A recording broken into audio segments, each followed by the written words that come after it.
You know, sometimes we do second date updates that are more than just one date. Like the guy who's on the phone right now to do a second date update, he actually hung out with the woman that he wants to call the entire weekend. Whoa, that's a long time. Now he's not getting a call back. I think it's probably because he was a weekend lover. That's what happens. Sometimes people take weekend lovers. And maybe, Sam, maybe you were a weekend lover. You ever think about that? Well, I don't think so. We never did much like actual loving, but Maybe we had fun. Mama just wanted a tasty morsel of meat for the weekend, and that meat was named Sam.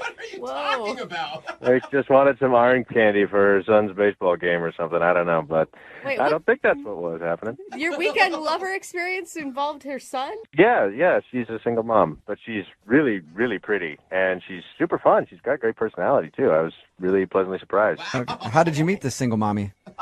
We met online. Weekendlovers.com? Weekendlovers.com. Why do you say lover so weird?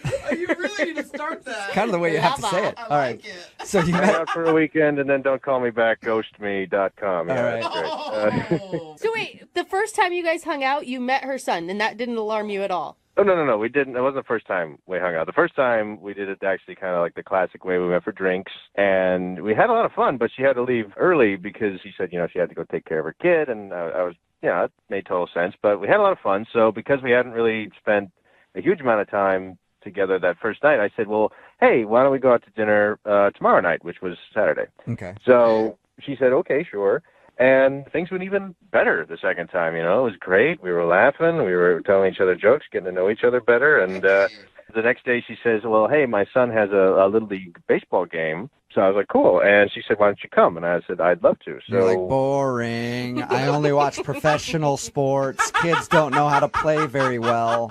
Dude, Little League baseball is more interesting than real baseball because, they whiff the ball and they don't know what they're doing. That's funny. Okay, so Real baseball is just like they spit and they scratch themselves. I can't stand it. yeah, I love it. So you actually went along to watch your son's baseball game. That's, I don't know, it feels like a big commitment to me. Well, yeah, but I was feeling it. So I said, you know what? Cast your fate to the wind. Let's see what happens. Wow. Could be fun. And what was that like? Was it what you expected it to be? Well, pretty much, yeah. Nobody really, it's a Little League baseball game. So, I spent some time talking to the other parents. We watched the game a little bit. But after the game, I was trying to score some brownie points with her kids, so I took them aside and I bought them a hot dog and an ice cream cone. And I said, well, don't tell your mom because, she's probably going to get mad that you had the sweets, et cetera, et cetera. Wait, hold up. You went ahead and bought her son something that you told him to keep as a secret? Like, that's kind of creepy. Like, here's some candy. Yeah. It's not creepy. It's man time, like man to man. That sounds creepier when you say that. It's man boy I've heard time. that before. And trust me, nothing good came of that. So, Well, I'm just saying, that's my first red flag, is that you're buying her son ice cream without asking her.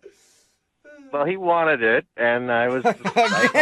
again, you're just making yourself sound terrible, Sam. Not doing myself any favors right now. No, you're not. Anyway, you got the kid some ice cream, and did his mom give explicit details not to give him any ice cream? No, she hadn't said not to, but she hadn't said it was okay either. I didn't even ask. Okay. You're just trying to be that cool guy like, hey, dude, here's some ice cream. Don't tell your mommy I'm the man. Yeah. By the way, own a leather jacket and a car. And I want your mommy to like me. High five. Is that what you were doing? Yeah, but stretch that out over like 10 minutes, and that's basically that. All right. Okay. So how did the T-ball game end? It ended fine. We just talked a little bit, and she said she had to get him home, and I said okay, and, then she took off, and then I took off. But then I tried to call her that evening, tell her I had fun and see if we could make plans to hang out again, and she didn't pick up. So I left her a voicemail, and she didn't answer, and then a day or two went by, and I texted her, and she still didn't answer. She's just like, as soon as she left the game, that's the last I've heard of her. Whoa. And I've been pouring it over my head, and I'm thinking, and I'll bet you any amount of money that little probably told on me and ratted me out. Totally. Okay. Yeah, said I bought him ice cream, and she probably flipped out and got mad that I'd gotten. It was just a little bit. It was one scoop. But it's not the ice cream. It's the going behind her back thing because you don't know her parenting style. You don't know what rules she has set up. Yeah. There's 8,000 different reasons why that's not a good idea. None of them are good, though. It's just an ice cream cone. If you're that kind of like, hyper parent, it's like, come on, loosen up a little bit. Yeah. All right. Well, we'll play a song, come back, call her, and see if that bastard ratted you out. Then your second date update right after this, okay? Sounds good. All right. Moving 92.5. Brook and Jubal in the mornings. Second date update. And welcome back to Brook and Jubal Field and your second date update. Up to bat right now is Sam. And Sam's in quite the pickle. He went out with Brenda and spent the entire weekend hanging out with her, some dinner and some drinks, and then concluded his weekend with a wonderful day at the ballpark watching her son play in a Little League game. But now Sam isn't getting a call back. Will he be 0 for 1 in career second date updates? We'll find out in just a moment. But first, let's talk to Sam and see if he's ready to make the call. Sam, are you ready? Yeah, I'm ready. He's like, actually, I'm asleep listening to your baseball announcer voice, but Like most people are when they watch yeah. baseball. Sam, we're going to give her a call and find out why she's not calling you back after what you thought was a wonderful weekend. Any other thoughts before we get started? I'm just confused as to why she wouldn't call me back because, we spent 3 straight days together, so. Well, I'll dial her phone number right now then and see if we can figure out what happened, okay? Okay. All right, here we go.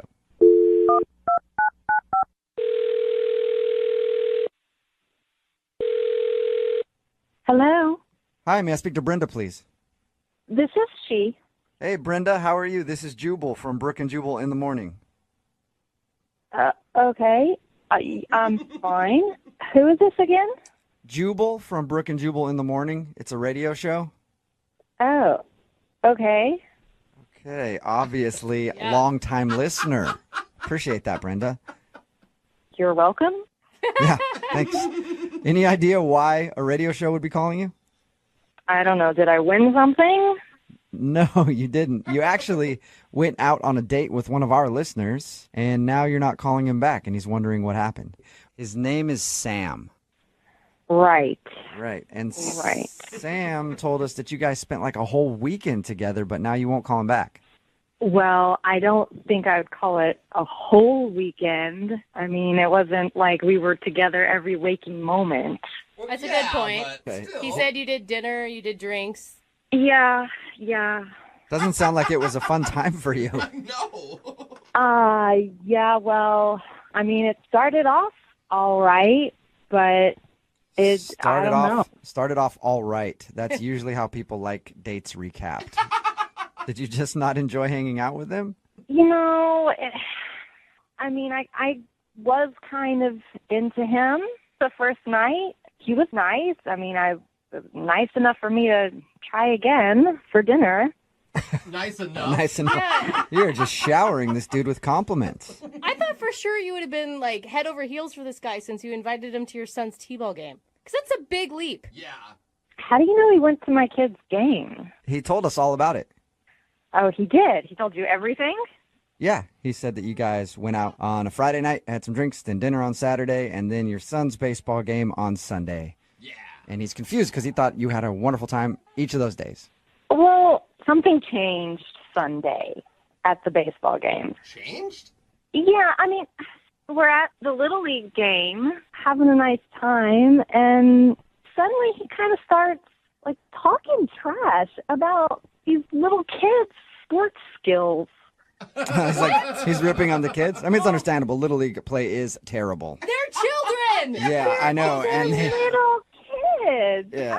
They're 5 years old. and it's Oh time my to step it up and play like an 8-year-old. That's what I say. Whatever. But so It's he like- was ripping on the kids the whole time. Yeah, he's cracking jokes about him kind of loudly, and other parents are starting to kind of give weird glances. And then at one point, he turns to me and says, in all seriousness, he says, looks like your son could use some throwing lessons. What? Don't worry about it. I'll teach him how to not throw like a girl. Oh, there is so much wrong with that statement on so many levels. Was he serious about that, or was it a really bad joke? He seemed totally serious about it to me. Like, I mean, he made a point about it 2 or 3 times. 2 or 3 times? Yes. What was your response? I mean, did you say anything back to him? I mean, my mom would have been like, yeah, you're right, the kid sucks. But, like, did you say, don't talk about my kid that way? No, I didn't say a thing. I mean, I'm not going to honor that with a response. But I was fuming. Okay, understandable. So, Well, yeah. I mean, I don't want some jerk like that around me or my kids. okay. Totally. Well, unfortunately, he's kind of around you right now because he's actually on the other line listening to this phone call and wants to talk to you. What? Yep. Sam, you there? Hi, Brenda. Hello?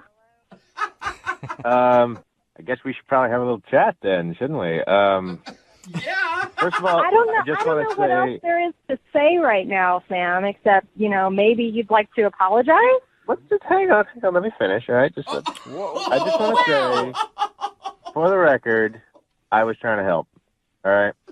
I didn't mean anything malicious. I wasn't trying to be nasty. I'm just calling it like it was. I like sports. I kind of get into sports. I wasn't being vicious or nasty. I mean, I didn't get drunk or throw my beer. You make it sound like I was some sort of Yeti out there in the stands, but I wasn't.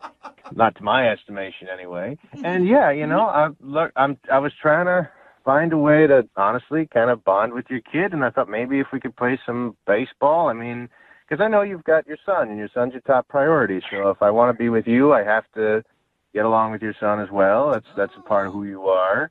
So I was trying to help. I was honestly, I wasn't going to lie to you or sugarcoat anything. I'm just saying it like it was. You're not going to bond with a 5-year-old kid by telling his mother that he sucks. I'm sorry. I know it's just going to sound weird, but I didn't mean that in a bad way. You didn't mean it in a bad I can't way. believe you were actually critiquing a 5-year-old's performance. Like, you should just be happy if they make it to first base instead of third base. Yes. Look, if you start now, you might actually have like a Cal Ripken on your hands, if you could have started early. Oh, my God. Yeah. Stop. You would totally be one of those dads when you have kids, won't you? I mean, yeah, maybe. I mean, I don't see any problem with wanting your kids to be the best that they can be. And Brenda, honestly, that's all I want for your son is just, I don't want him to suck as bad as he did that day. Oh, my God. And I mean that with all due Joey, respect. with all due respect, that is so rude. Well, if you're going to take it rude, it's going to be rude. You could just, laugh it off. God, you honestly have no idea about what you're saying, do you? I have every idea what I'm saying. I was offering to help him be better. If you didn't want me to help, you could have just said thanks, but no thanks. You didn't have to ghost me on the phone like this. Oh, I don't even know what to say to that. There's nothing wrong with my son's athletic ability. There's something mentally wrong with you criticizing 5-year-old kids. Yes. Look, again, for the record, it's not that there's anything wrong, quote unquote, with your kid's athletic ability. I just said he could be better. Well, Dude, just stop in that case, already. Brenda, would you like to go on a second date with Sam? I know he'd like to see you again. We'll pay for it. Oh, yeah. I'd love to go on a second date with some guy who's going to criticize my son's spelling test. Well, if he's not a good speller, I was a great speller growing up. I could coach him a little bit.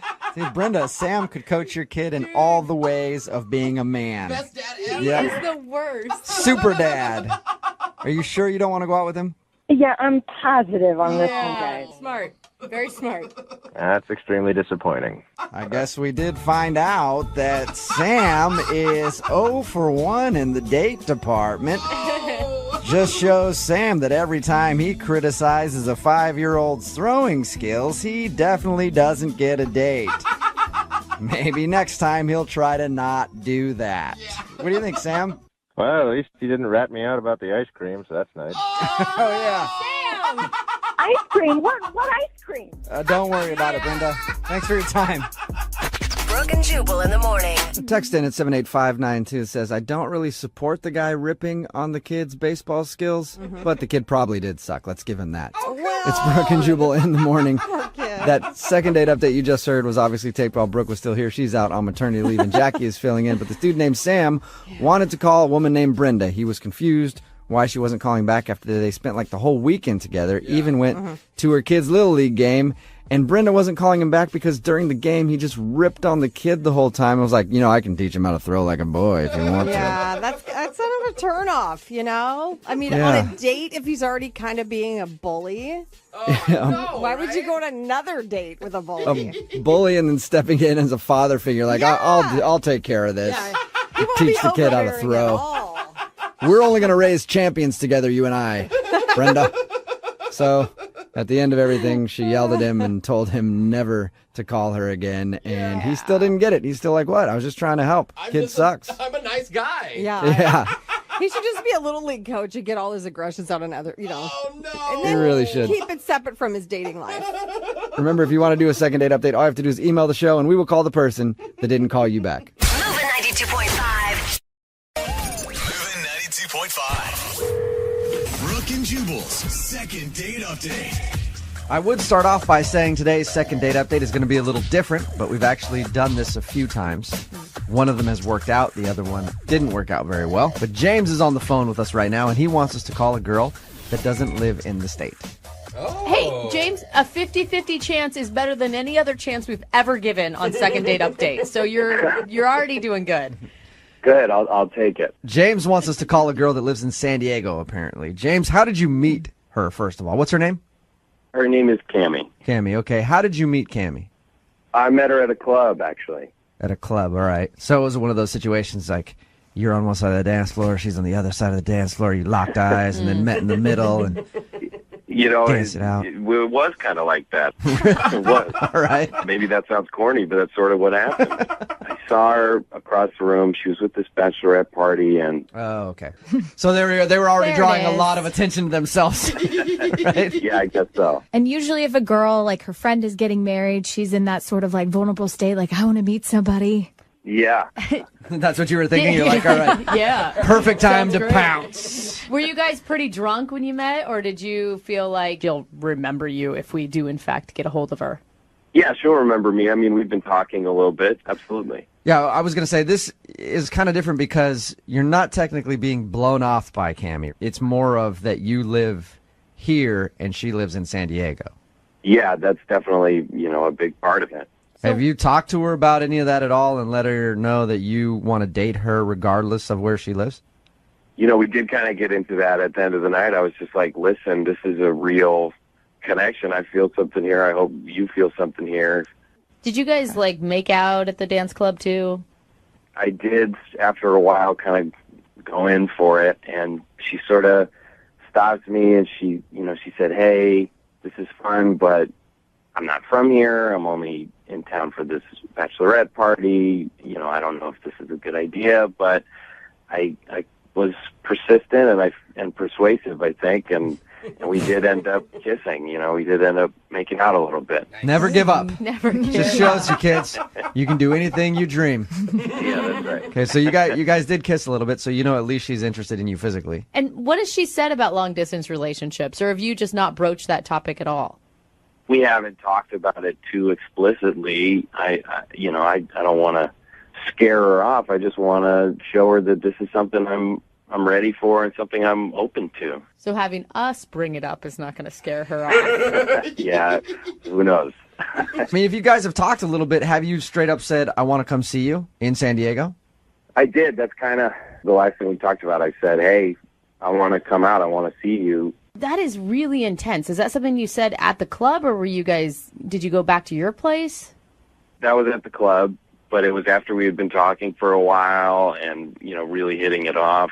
And it didn't feel crazy to say, it felt like a real honest thing in the moment, if that makes sense. So what did she say to you when you were like, hey, I'll go to San Diego right now? She said, I don't think that would be a great idea. Oh. Okay, so she's actually said that, but you still want to call her and try to come see her. Well, she was out at the bachelorette party. She had a lot of stuff going on. It was kind of sudden, but so this was that night when you met her. Yeah. Okay, I was thinking you guys were texting about it. All right, so that night she said, no, you can't come see me. you were already asking to come down and see her that night. Maybe that was a little too much for her. Or she's not single. That's the first thing that comes to mind when he says that. No, I don't think that's true. I don't. She made out with you. Yeah. If a girl makes out with you, it still doesn't necessarily mean she's not single. I know that. I know. I'm just trying to look for some sort of silver lining here. Sometimes for people James. cheat just Yeah, to maybe let you a know. little bit. It does happen, I guess. So what are you hoping to get out of this? You already know that she lives in San Diego. Do you want to be like, hey, can we date long distance? Do you want to say, hey, I want to fly down there and go out with you? What are you hoping to accomplish? I see this girl as a real potential long-term partner. You know, I feel like there's a real future there, and I'll do what I need to do to make distance work. You know, I feel like there are options. It's 2014. You know, Wow. there's Skype. That was quite a night at the club. Well, you know, I don't meet a girl like that every day, and it was special, and I don't want to let it go. You know. Well, we'll play a song, come back, call her, and get your second date update, okay? Okay, sounds good. All right, man, hold on. Moving 92.5. Brooke and Jubal in the mornings. Second date update. All right, James is on the phone. He wants us to call a girl named Cammie. She's actually from San Diego, was in town for a bachelorette party. He can't really tell if she's into him or not, but he's willing to do whatever it takes to get another date with Cammie. James, let me ask you this before we make this phone call. You met Cammie in the club one night. Yes. Why is this so important to call her and try to go on a second date with her? I mean, this happens all the time. You meet someone in a club, you hang out for a little bit, maybe even kiss at the end of the night like you did, and then you just chalk it up to, hey, that was a fun night. Like, what is it about Cammie that is so special that you want to call her and either fly down there or get her to fly up here? I don't know. However we're going to do it to get you a second date. Well, she's not just another girl in the club. She had this quality about her that was just so attractive to me, and she's the kind of person that I feel like I could really see myself with. Are you hoping that this is like some big romantic gesture and she's just going to fall head over heels that you call the radio station to do this? I mean, maybe, you know, I want it to work out. I want to do whatever I can, you know? You've been texting not a 206 number this entire time, right? Like, she for sure lives in San Diego. Yeah, it's an 858 number. Okay. So sometimes girls tell lies to people they meet at the club.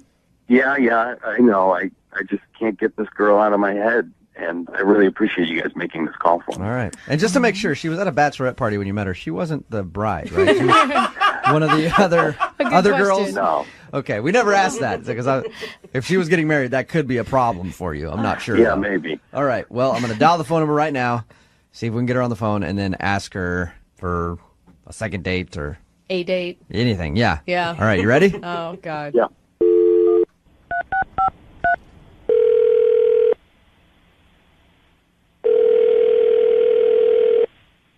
Hello, Hi, can I speak to Cammie, please? this is Cammie. Hey, Cammie, how are you? Fine, how are you? Who is this? My name is Jubal from Brook and Jubal in the Morning. It's a morning radio show. Okay. We broadcast out of Seattle. Okay. We're calling you because you recently met one of our listeners when you were in town at your friend's bachelorette party. Okay. I'm sure you probably know who I'm talking about. Yeah, I do.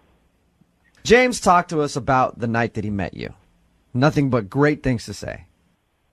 That's nice. And Okay. he said that you guys have been texting a little bit, and he already told you that he wants to come to San Diego and go out with you. But you're kind of cold to that idea. You don't like that a whole lot. Yeah. No. Okay, is it something that has to do with James? Did James do something wrong? No, it's just far away, and I don't. It just doesn't feel like a really great idea to me. And I told him that already. And Right. If you were in Seattle with James, would you go out with him then? That's a no. That's a no, Cammie. Cammie, was it just too weird? Like, did he want too much out of a one night, met at a club type of situation? there's nothing wrong with him. He's really lovely, and I'm flattered, I guess. Well, Cammie, that hesitation after I said, would you go out with him if you're in Seattle? That's kind of saying no. So, no, you don't want to go out another date with James? I do. Okay, well, I'm in Seattle right now. What?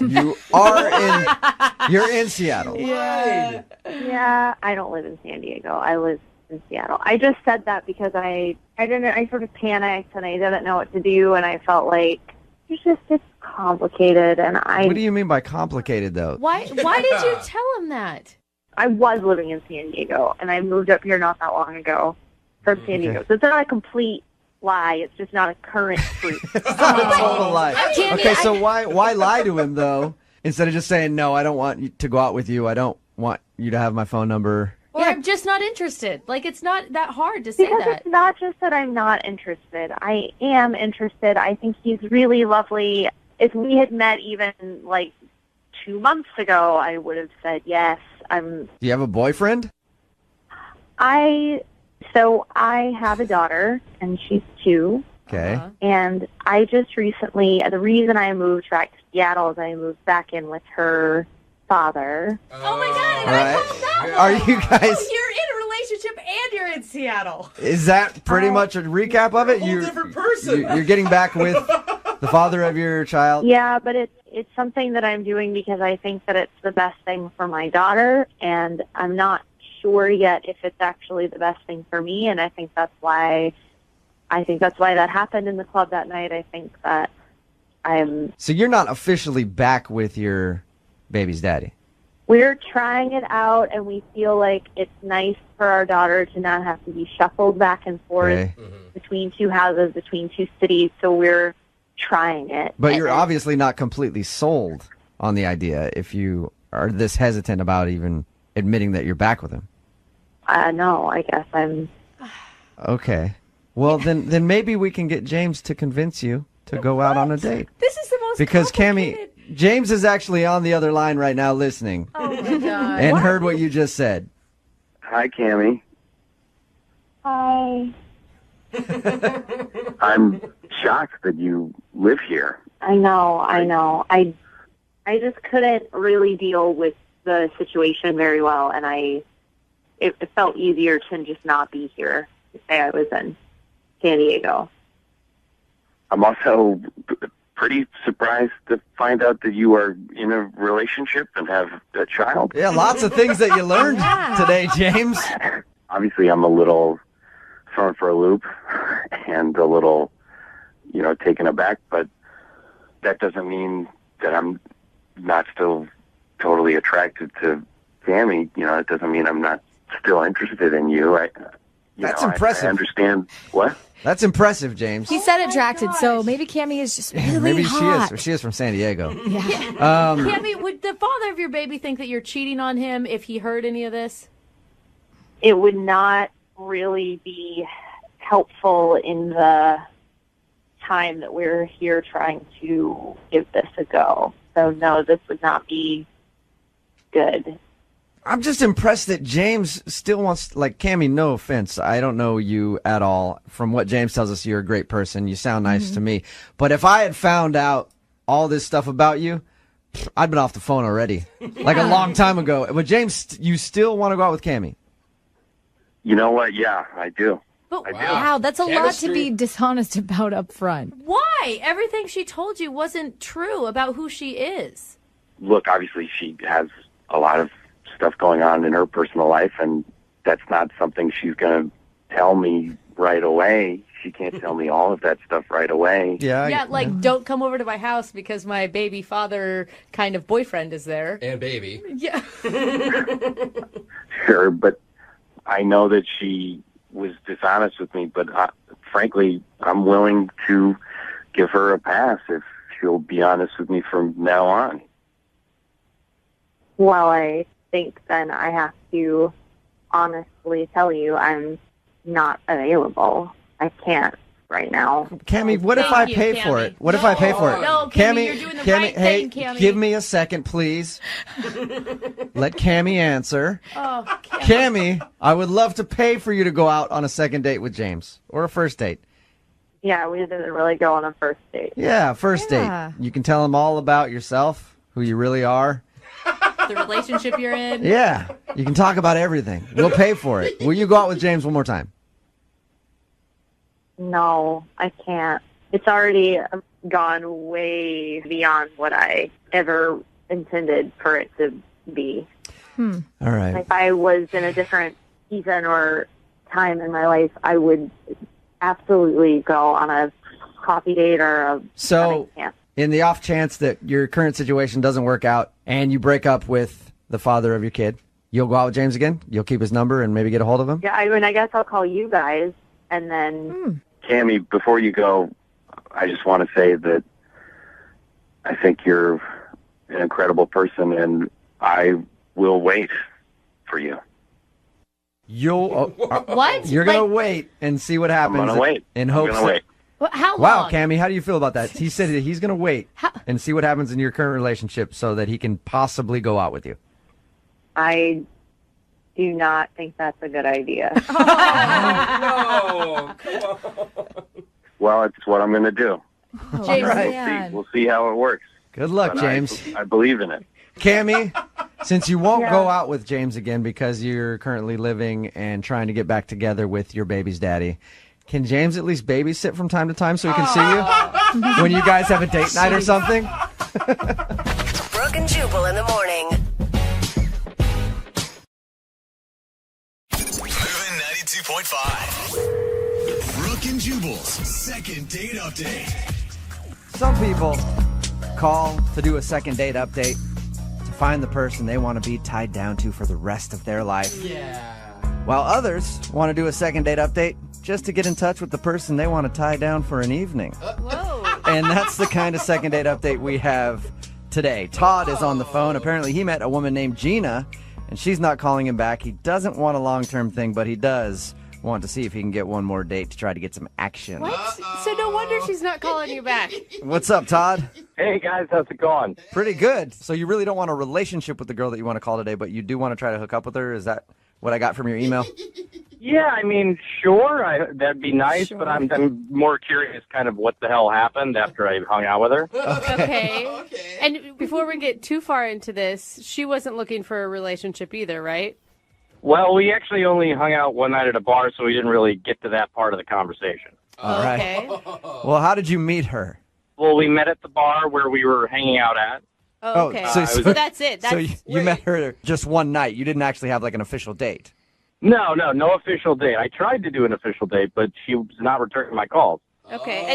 And did you approach her at the bar, or what happened there? No, actually, she initiated it. She started talking to me. I was just out with my friends, and she approached me while I was at the bar. Dude, Wow. I appreciate Nice. that. I love when women take the first step. That's rad. Oh, yeah, it's rare when it happens, but Yeah. that's what attracted me to her. Does this happen to you a lot? Are you a guy that girls hit on often? No, never. That's Oh. why this is so amazing. And how was it when she approached you? She would walk up and be like, "You want to buy me a drink, Stad?" Or something. I mean, that's what I would imagine happens. It's never really happened No, to me. because But then you like give up the whole control thing if they're the one buying you a drink. Well, I mean, she was actually really cool. She wasn't like some girl just trying to get drunk off of my money. Yeah. She said, "You look fun," which was the first thing she said to me. Oh. That's cool. Oh, Nice all right. line. Because That's a that great could mean line. anything. Yeah. That could mean fun in bed. That could mean fun at an amusement park. I don't know. Dude, good line. Yeah, actually, that line worked on me, but come to think of it, any line a girl would tell me at a bar would work for me, too. Yeah.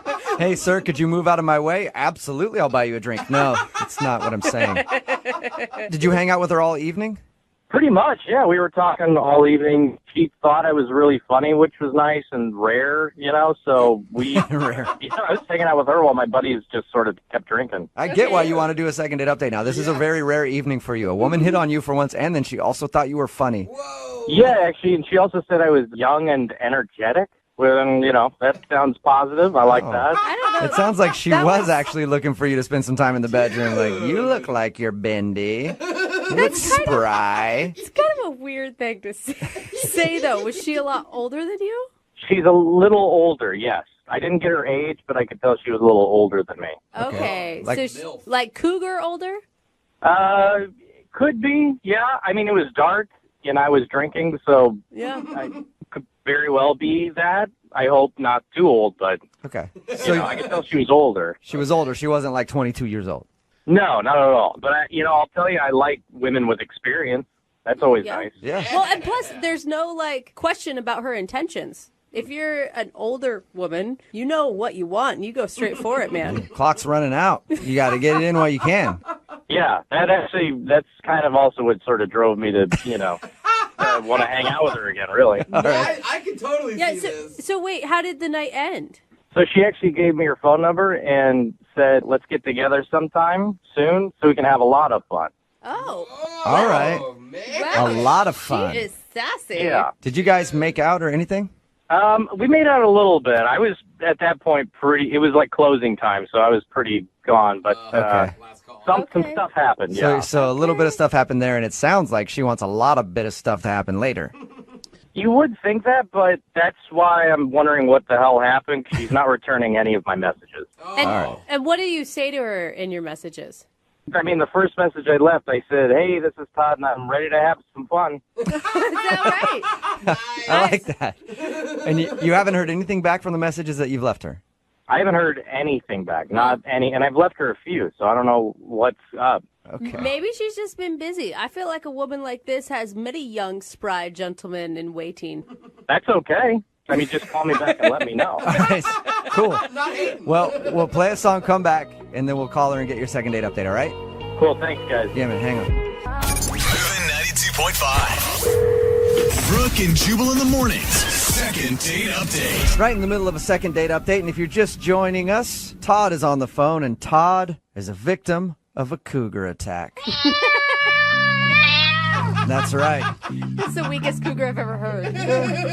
Little tiny little cougar. Oh, okay. But he was at a bar when a woman approached him named Gina, and she said, "You look fun." Oh, hey. And then they hung out, had some drinks, made out a little bit. Then she gave him her phone number at the end of the night and said, "Call me for even more fun." But he's been trying to call and has heard nothing back. So he's curious why someone would be so aggressive with him at the bar and then not call him back. Todd, are you ready to go? I am, yes, thank you. Are you sure? That didn't give you like PTSD or anything, hearing that cougar again? No, I don't know what the hell that was, but I hope it explains something what the hell's going on. Wow. Now, you don't know this woman's exact age, but if you had to guess, what do you think the age gap between you two is? I think realistically maybe 12 years apart. Okay. That's not too bad. Enough of a gap to be No. a cougar, though. Or a small kitten. I'm still not sure what your definition. Yeah.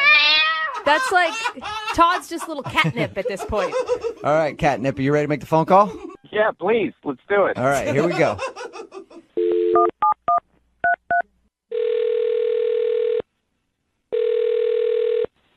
Hello? Hi, I was looking for Gina. She's not here at the moment. Can I take a message? Yeah. This is Jubal from Brook and Jubal in the morning. Okay. Can you spell that, please? Yeah, it's Jubal. Okay. Yeah. Hey, who? Real quick, who is this that I'm speaking with? This is Dennis. Dennis. And how do you know Gina? She's my wife. Oh. Okay. Did you know she's going to be back later? Because I kind of want to talk to her about something. And you need to speak with her about... Well, it'd be better if I talked to her about it. I just want to steal a few minutes of her time, so. You might just be able to tell her I called. I can try back. Do you know when she'll be back? I don't actually, but I could take a message for you. Yeah, I think it's probably better if I call back. If I may ask, what does a radio station want to talk to her about? Well, we do a segment on our show. No. And it kind of reconnects old friends, so we had one of our friends email us to get a hold of her, so that's all. So some old friend wants to connect with her? Yeah, just like a buddy of hers. I mean, I'm sure I would know who it is. Yeah, maybe not on this one. I don't know. I think they go back a ways. Well, I guess I could tell her that you called. What's the name of this person? Todd. Todd. Yeah, Todd. He's been trying to get a hold of her. Todd. Mm-hmm. Wait a second. I think I might know what this is about. Really? Did she just meet this guy? Yes, she did. How do She you- just met a dude At a named. bar? Yeah. Uh-huh. Okay, so you know about this? Oh, yes, I know all about it. Oh, my God. Oh, dude. I am All so right. sorry. I am, like, my heart is in my throat right now. I'm sorry, Whatever man. you guys are going through. We do a segment on our show where when people meet somebody out at a bar or something like that and they want to get a hold of them, they email us to see if we can figure out why they're not calling them back. That's why we were calling.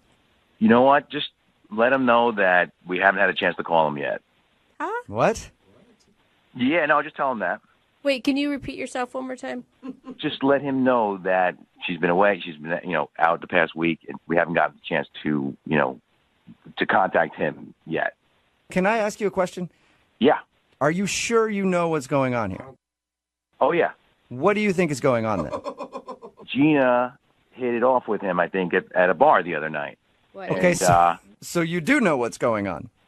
Oh, yeah. What? So you're cool with her hitting on another dude out at the bar? Yeah, that's kind of the plan.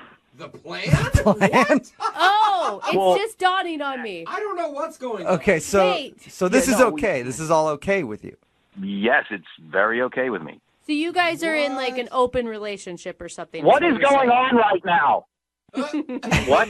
Oh, Todd. Well, Todd, I think that you are about to be a third wheel. Hello? You've got quite the invitation, sir. Uh-oh. Hello? Can you hear me? Yes, Yeah. yes. Loud and Dennis, clear. we can hear you. What you just heard was Todd, who is actually on the other line listening to this conversation. Oh. Yeah, Todd is oh. on the other line because Todd Oh, my God. was hoping to be able to talk to your wife Gina about the night that they met. Hey, man, you know what? I didn't know she was married. She didn't say anything about that. Yeah, well, that's all part of the game. Part of the game. What? I'm sorry. I thought I was talking to a girl at a bar that was really into me. Yeah, she was. She came home, told me all about you, and I was like, yeah, let's meet him. Oh, my This is God. amazing. Todd, Wait. are you freaking out right now? Wow. Yeah, this is insane. It's insane. Like insane in a good way, Todd? Or insane? No. Oh, No, okay. not I'm in just a checking. good way. You know, What are you talking about? I don't go out for threesomes. This is crazy. Look, Todd, I totally get it. This is might sound weird and stuff, but if you wanted to give it a shot, she took a selfie, I think, with you, and I thought you were cute, and she thought you were cute, and we think you're cute. So Oh, my God. quite the compliment, Todd. I'm embarrassed. Stop laughing. It's not. I don't even think this is funny. I think you're setting me up. I promise you this, we did not set you up at all. I think it's really funny. Todd, you need to relax. Okay, it's fun. It's an interesting thing, and spices things up. I mean, come on, you've never done this before in college or high school or any point? High school, my God. I mean, is this your way to get me to come over so you can beat the shit out of me? Is that what this is? Todd, it's the exact opposite, actually. Well, Dennis, aren't you a smooth Love you, talker? not hate you. No, I'm serious, Todd. If you want to come over, we'd love to have you sometime. Hey, Todd, I mean, you were really attracted to his wife at one point. Yeah. And that's Yeah, good. at one point. I mean, but now I'm talking to a man, and that whole thing. Anything I thought might happen is completely out the window. Come on, Todd. I mean, my wife's beautiful, right? Yes, she is. Yeah, so, you know what I mean? Know what I mean? Yeah. Come on. Hey, Todd, would you like to go out with Dennis and his wife Gina for a second date? Oh my God, We will pay for it. I have one word to answer that. No. No? Are you sure? The only reason I'm disappointed is because I wanted it to be our first time, too, for you guys. Guys, I can't even believe this happened. Todd, come on. What's your weekend look like? What's your schedule like this weekend? Dude, Dennis wants it to happen. Gina wants it to happen. Todd, come on, get on board. Again, definitely not. Are you sure, Todd? It's Saturday. It's going to be fondue night. Fondue. Wow. Man. Save the extra cheese sauce for Todd. Brooke Brooke and Jubal in the morning. You guys are perverts. It's Brook and Jubal in the morning talking about today's second date update. So many people texting in at 78592. Very interested in the dude from today's second date update. And I'm not talking about the dude that was trying to call a woman back to figure out why she wasn't getting in touch with him. I'm talking about the dude that was her husband that was down with the whole situation. A text in at 78592 says, what bar did he meet her at? I want to go to that bar. Another one that said, hey, can you give Dennis me and my wife's phone number? And then they texted a phone number with it. Hey, If you didn't hear today's second date update, this dude Todd wanted to call a woman named Gina. She was a little bit of a cougar, and he was very excited about going out with her when he met her at the bar. But she wasn't calling him back, so we dialed the phone number, and a guy answered. His name was Dennis. And my heart sunk. I thought we were giving him information that his wife was cheating on him. Yeah, it sounded like at first he was being informed that his wife had met another guy at the bar, but he's like, oh yeah, I know about that. Yeah. Tell Todd we'll be in touch with him soon. We've been a little busy. And then once Todd came on the line, the guy was like, oh yeah, no, I saw your picture with my wife and we are very interested in hanging out with you. Together. Oh yeah. And Saturday night is fondue night. Come Can on. you be more cliche about the whole situation? Seriously, if you're going to be a swinger, fine. But fondue. Let's break the stereotype. I mean, you got velvet sheets too. Is that what you're telling me? But there are a lot of people texting in at 78592. One woman texted in, oh, me and my husband used to do that. It's a lot of fun.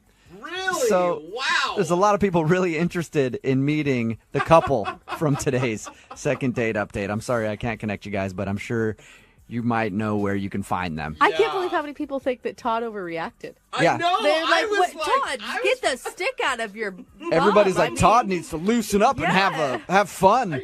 Do it, Todd. Everybody was wishing he would do it. Todd did decline the three-way. He wasn't interested. It could have been more than a three-way. I mean, if it's Saturday night fondue night, who knows? Yeah, who how knows many what was people going are on. invited over. Remember, if you want to do a second date update, all you have to do is email the show, and we will call the person or persons who aren't calling you back. Moving 92.5. Need LASIK? Trust the experienced team at the LASIK Center at Evergreen Eye Center. No glasses, no contacts, no limits. What will you do? LASIK at evergreen.com. Moving 92.5. Brook and Jubal's second date update. You know, sometimes when you go out on a date with somebody you really like, you do something that is just out of character. You know? Yeah. You tell yourself, I'm not that type of guy, and then you end up later on being like, I can't believe I did that on a first date. What? Why are you being so creepy? What's the music? Well, Yeah. that's what Rachel said. She sent us an email and said she did something that she never does on a first date with the dude that she wants to call today. Rachel, what was the naughty little thing that you did? Well, I don't know if it's like a naughty little thing, but I had sushi for the first time. Ooh. Wait, you ate sushi was your naughty thing? It? Jubal. Well, Whose sushi was it?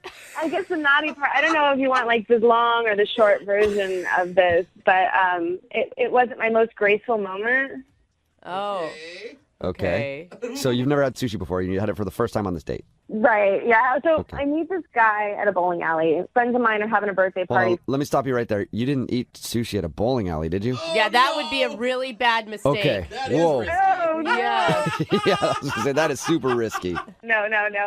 I wasn't a strong bowler, and I sort of just hung out at the bar with another friend of mine, and like there was another guy with his friend there, and he asked me out. I gave him my number, and then he invites me out on this date. So immediately I start like looking up the guy on social media just to get a sense of like if he's a chainsaw murderer or not. You know? Right. Right. You're doing always good. doing your due diligence before you meet up with him. Exactly. Did you find something weird on his social media pages? No, I got even more nervous because I'm looking at his social media and there's like pictures of him. It looks like all over the world, like hiking in Fiji and canoeing and So now you've like built this guy up in your head even more. right. He's like the Dos Equis guy in my mind. You know? That's pretty cool. You went on a date with the Dos Equis guy. What were you feeling leading up to your date then? I got nervous and I just wanted to sort of be impressive. So when the idea of sushi was proposed, I didn't admit that I hadn't ever done it. Oh. I was like, that sounds great, of course. You're like, I of love course, I haven't had sushi. sushi since I was traveling in Japan, hiking Mount Fuji. Right? Yeah. Oh. So yeah, we go, and then finally I'm looking at the menu, and it's Greek to me. I'm sort of No, it's like, probably Japanese. No, it's an expression. I'm like subtly looking for like the word cooked, and I'm not finding it. You're like, I'll have the teriyaki chicken. Thank you very much. I talked to my girlfriend, and she was just like, dude, just order the teriyaki chicken. Well, this place is so, like, it's Japanesey that there is no teriyaki chicken, you know? It's a sushi. Okay. So I admitted to him, I was like, you know what, why don't you just take over with the ordering? I'm going to be honest. I've never had sushi, so whatever you think is, like, the best introduction, Oh, that's great. I'm totally open to. I bet he'd be excited about that. You know, he gets to show you something new. Mm-hmm. So then he's like ordering eel rolls, and I didn't know like people ate eel. It just it feels weird. That's a tough one for your first time. Yeah, and these bites seemed like outrageous, and he's gracefully eating sushi. He's putting the whole thing in his mouth. So of course I tried to put the whole thing in my mouth, and immediately I'm like, oh God, no, please, I can't. Like, like my cheeks are as big as they get. I'm covering my mouth with my napkin because whatever is in there is like trying to push its way out. Oh man! So did you spit it all over the table? No, the first attempt ended up in my napkin. Oh, yeah. And you can't do that low key. Like, he knew, right, that you spit it out? No, because he's like studying me as I take my first bite of sushi. You know? The chopsticks were awful. Like, I don't know how anyone feels full eating with these toothpick things. Like, I don't get it. Well, how did everything end with you guys? Did he seem just disgusted that you didn't know how to work chopsticks, or? No, I tried to like distract him with the chat, and so we started talking about celebrity encounters. Oh, cool. Did you have any impressive stories to share? Yeah. I got caught smoking weed by Tom Hanks backstage at a concert when I was younger. Oh, that's rad. That's cool. He seems like the kind of guy that would have just sat next to you and smoked some weed with you. Oh, my God. He was super cool. I felt like I got busted by my dad. Totally. He's like the most lovable person on the planet, too. He was great. Yeah, he was super great. I think that's an impressive story. That's what I would have thought until we got to the end of the date and went out of the restaurant. And I thought he was going in for a kiss, and I leaned forward, and he planted one on my forehead. Oh. That's That's like a parent kissing. Yeah, that's how I feel, too. That's what it felt like a kiss-off kiss in a way, you know? Yeah. Oh, but maybe he just doesn't kiss on the first date.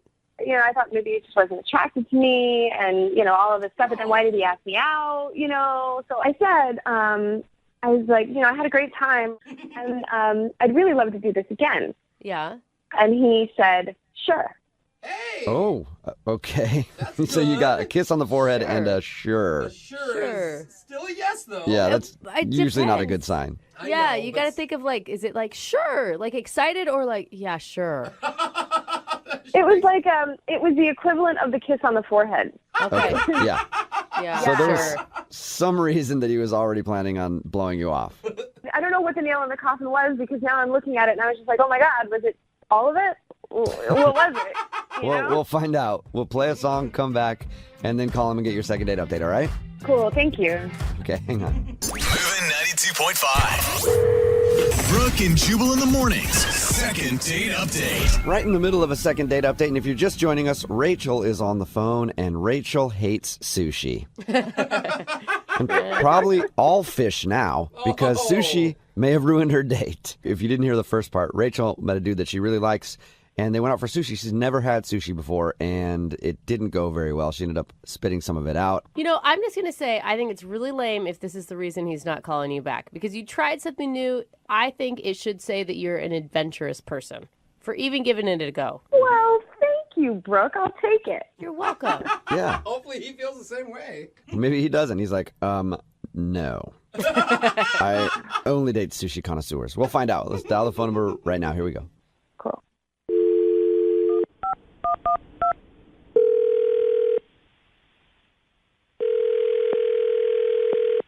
Hello, Hi, can I speak to Billy, please? this is Billy. Hey, what's up, man? How are you? This is Jubal from Brook and Jubal in the morning. Oh, okay. Hi. Hi. Are you familiar with our radio show? Yeah, I'm not a listener, but I know who you guys are. Cool. Okay. You're like a lot of people then. Yeah. Well, I'm calling you today because Rachel wanted us to call you. Do you know a Rachel? I do know a Rachel. Cool. Sorry, what's this about? Did you go out with a girl named Rachel to eat sushi a little while ago? Yeah, I did. Yeah. And have you been calling her back or texting her back since? I don't really know that it's any of your business. That's valid. I mean, yeah, that is valid. It's really none of our business, except Rachel emailed us because she's wondering why you're not calling her back. Okay, well, what are you, like her brother or something? No, but I wish I was. She seems nice. Yeah, she does seem really nice. That's weird. No, we do a segment on our show called the Second Date Update. So Rachel wants to know if she did something wrong when you guys went out.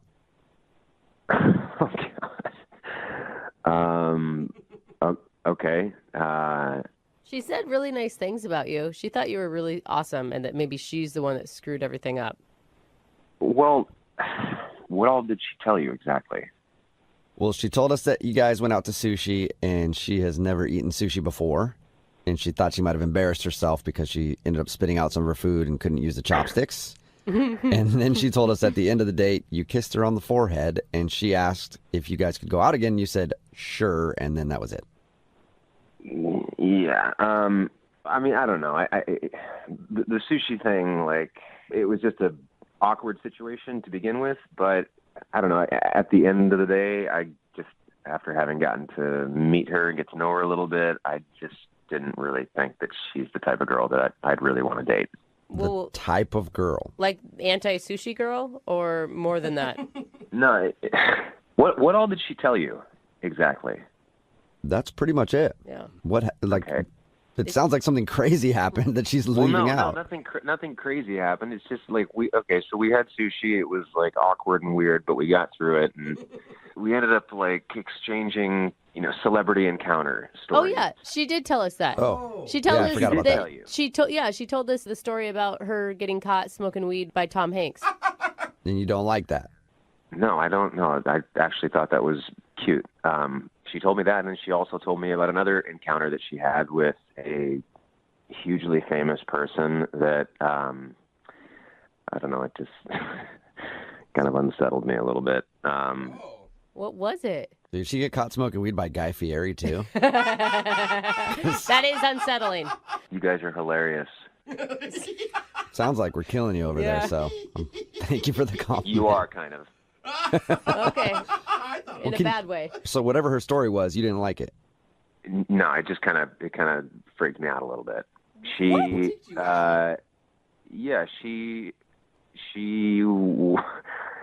hooked up with a hugely famous person. Awesome. Who? Was it The Rock? She wouldn't tell me who.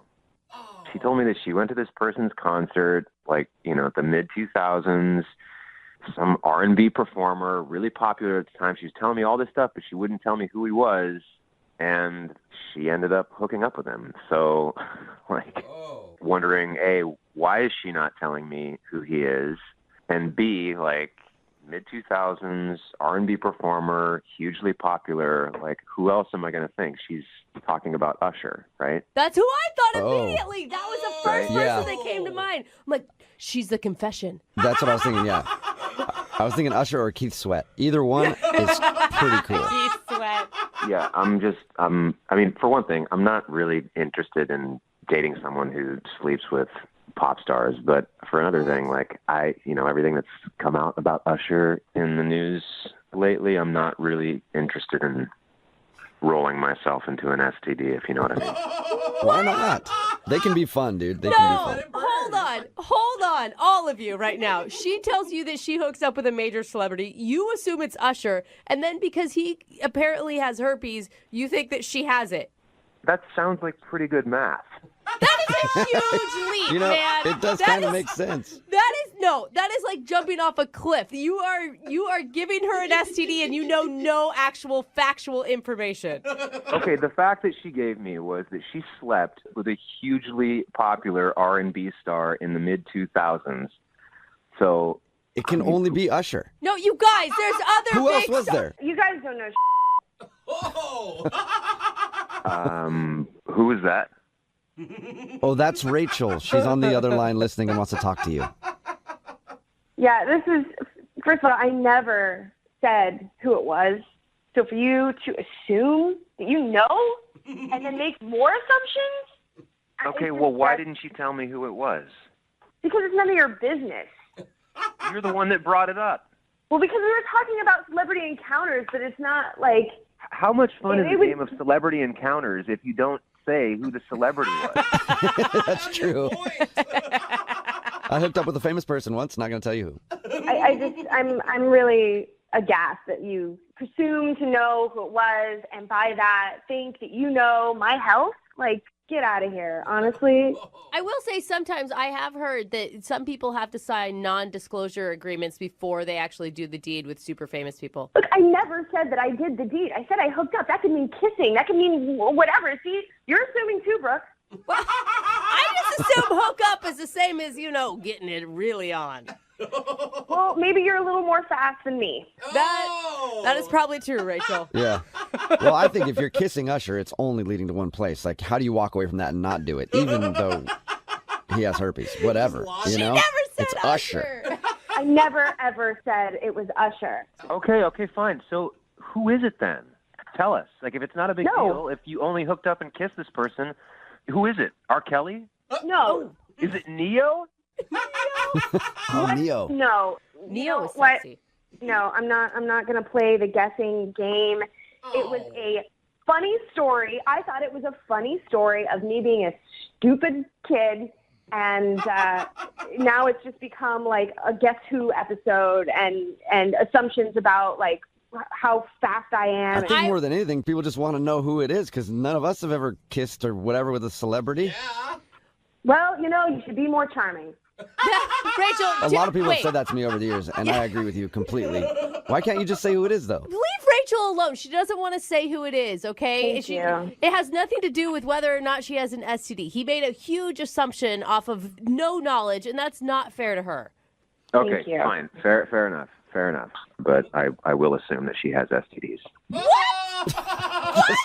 In general. That is just rude. Wow. I mean, that's who you are. That's the assumption that you make about people. No, you know what? You're disgusting. You think you know it all. You don't know So I'm happy to never, ever see you again. Well, don't speak too soon, Rachel. We'll still have to ask him if he'll go out with you again. Billy, would you like to go out with Rachel on a second date? We'll pay for it. Yeah, will you guys pay for my Valtrex prescription as well? Oh, my gosh, you're an a-hole. You're a pig. You're a total pig. Oh, Rachel, I am so sorry. That's what they use to treat herpes, right? Yeah, we get it. Yes, everybody got your joke, Billy. Funny how you seem to know everything about herpes. Now who has herpes? Yeah, very good point, Rachel. Yeah. Very good point.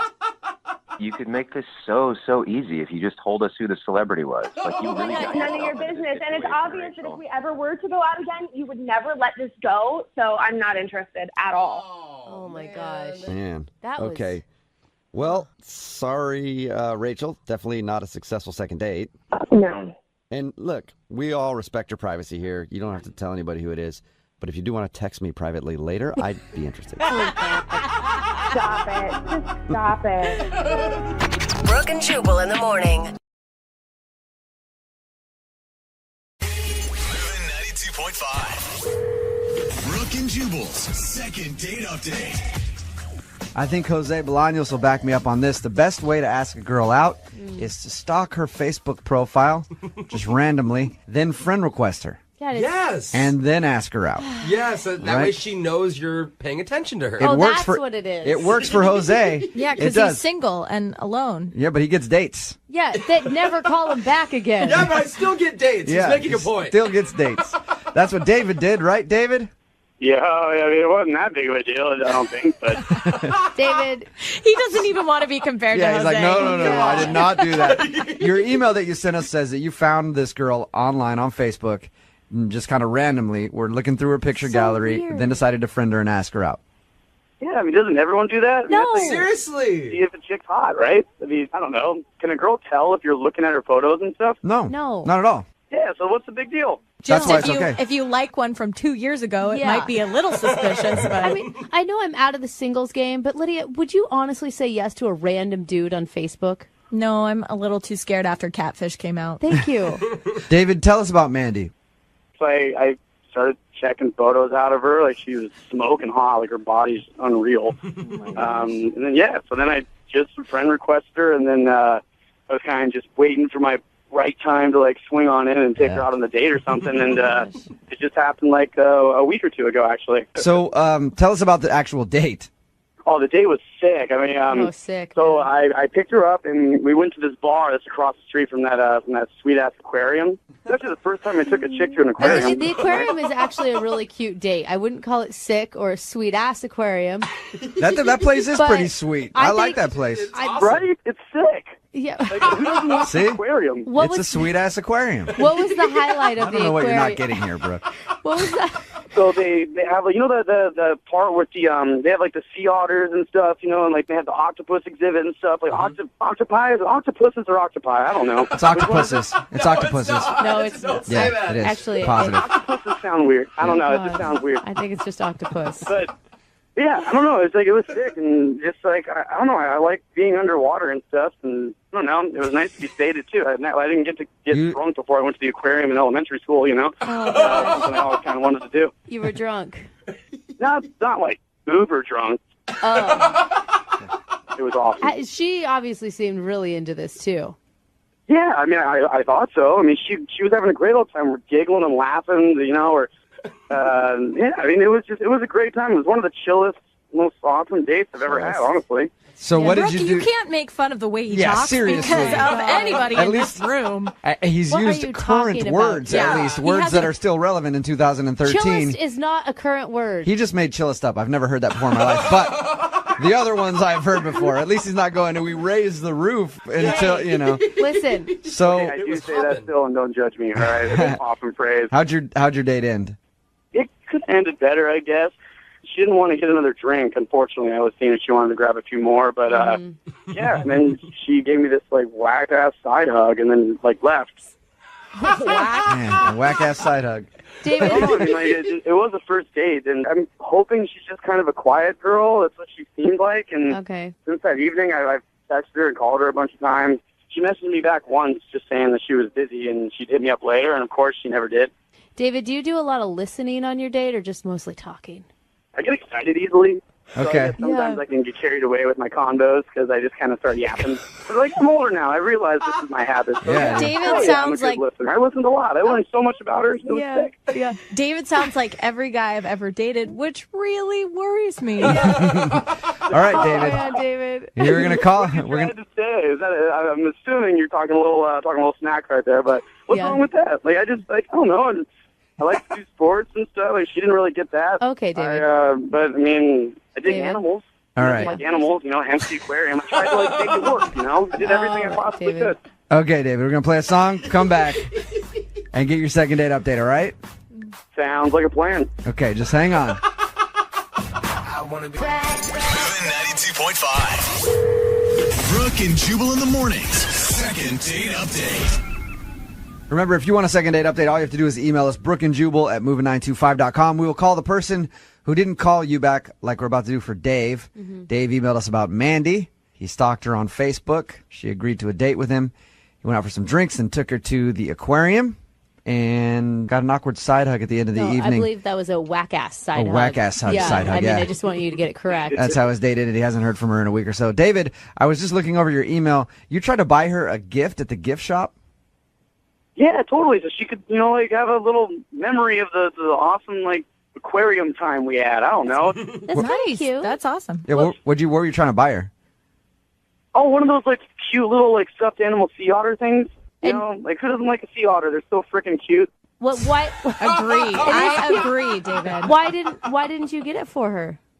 I saw the face that she gave me like when I offered it to her, and it kind of made me sad. I was like, I'm probably not the best. Like, she didn't want it? Yeah, I know. That sounds awesome. If I want to date and someone bought me a sea otter, I'd be thankful. Yeah. Thank you. Exactly, bro. You sure you want to call her? Whatever. Yeah. She sounds like a terrible person. Sounds like a seal hater. It is what it is. All right, here we go. We're going to call her, okay? All right, sick.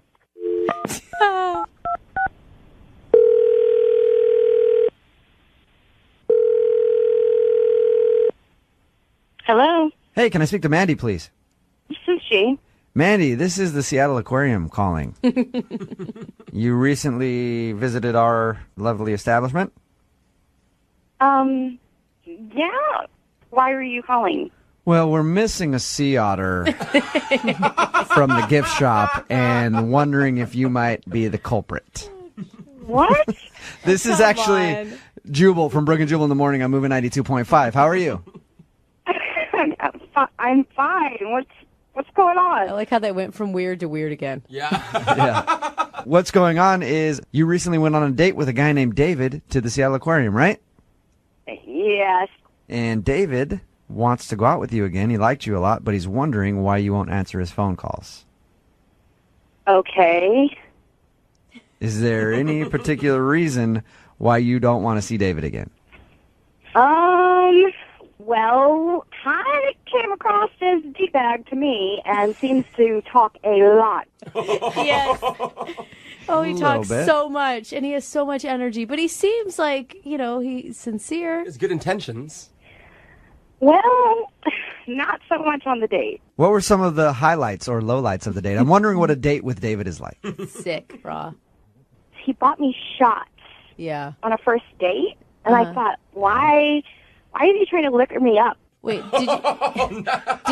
did you take the shots though, Mandy? I mean, did you drink with them and have a good? I did, because it was just my. He's like, shot, take it, come on. I'm just like, I didn't know what to do. I was like, well, I might as well be drunk during this. Take it, and then let's go check out the bivalves over at the aquarium. It's gonna be awesome. So you didn't like the fact that he was trying to do shots at dinner. You didn't like going to the aquarium because I figured that would be a good place to take a date. Here's the thing, like, the aquarium, at first, it seemed like a cute idea. But when we got there, like, he is so drunk that he goes up to the octopus thing and starts humping the window. Again. Okay. Sounds like a fun date to me. Oh, my Mandy, God. you went out on a date with a guy that stalked you on Facebook. Were you really shocked by all this? I don't know. You seem nice on Facebook, and it's always nice to be told you're pretty. You know what I mean? Yeah. Like, My big question for you is why would you turn down a gift at the gift shop? He asked me if I wanted to gift the gift shop. I'm just like, no, that's fine. So he pulls out a gift from his pocket. It's a locket with a picture of me in my bikini. A picture he must have gotten off Facebook. What? And his face on the other side. No. It was mainly my chest. Okay. No. This just got creepy. Wait, no. Can I just say something? I'm sorry. Hey, Mandy, what up? Sorry. What up? What up? Mandy, that's David. He was actually listening the whole time. Oh, weird, David. No, I was just trying to be funny because, like, I thought it was just going to be like a thing, like you're like talking snack on it. I wasn't trying to like be creepy or anything. I'm sorry if it was. Like, what's weird about that? Everything is weird. There are so many levels of weird. Like, What? It's a bikini. I see bikinis all the time.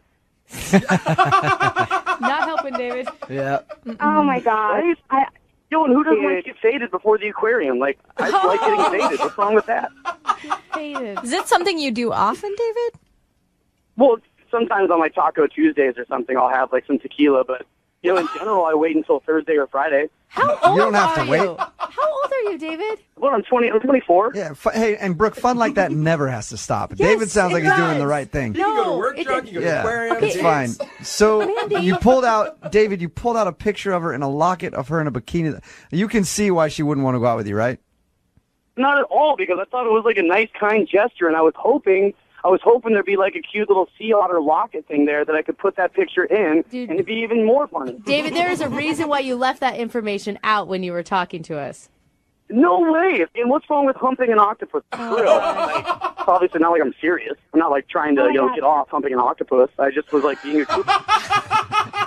Wow. Yeah, he actually went by the sea otters and tried to hump them too and French kiss them. So. Oh my gosh. It sounds like a fun time. I want to go out with him. I'd love to have some octopi. Yeah, it sounds like a lot of fun. Just screws out with me because obviously Mandy didn't dig it, and like obviously we'd have a good time, bro. So maybe we can be wingmen and go rage it. All right. That sounds like a plan to me. Hey, Mandy. Oh my God. Mandy, I'm Before I agree to sorry. going out with David, I do have to ask you this. Would you like to go on a second date with David? We will pay for it. I don't think so. Give him another shot. He was just having a good time. It's okay. It's fine. I'll pass. Aw, man. Whatever. Really? It's chill. I mean, it's no big deal. I get it. David, you got a wingman out of the whole thing. Right? Hell yeah, dude. Thank you, bro. Like, you get me. Yeah. You're freaking awesome, man. This is why I listen to you guys all the time. Like, you guys make sense to me. No one else makes sense, or I guess I don't make sense to them. I don't know. And I'm proud that we're the only people that make sense to you. I'm why- proud of that. This is what I worry about with our show. I just want to let you know that. David, Yep. sorry you didn't get the second date, man. Dude, bro, it's not the end of the world. It's okay. Obviously, Mandy's kind of lame and does not have a good time. So David, move on to the next one, bro. On to the next You know one. what I mean? And I don't even know if Mandy's still there. If she is, sorry. Maybe I'll see her around and I won't have to talk to you next time. You'll be up having a good time at the end of the bar, and you'll be over there in your quiet space. Brook and Jubal in the morning.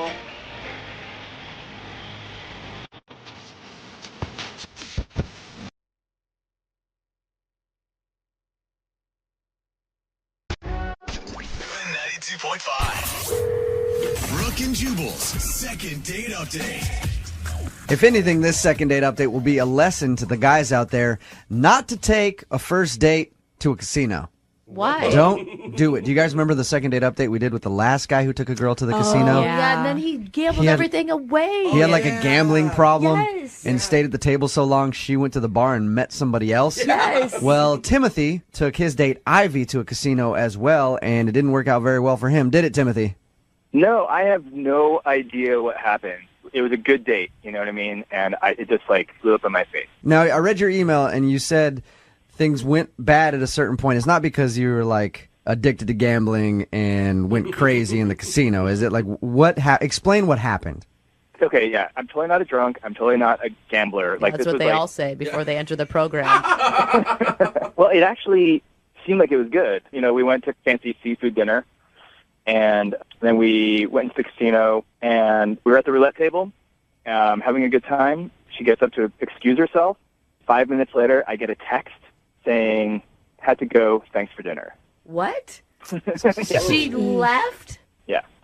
I will say, Timothy, y'all are going to make fun of me right now, but I am really sensitive to smoke, and sometimes if I'm in the casino, I can get sick.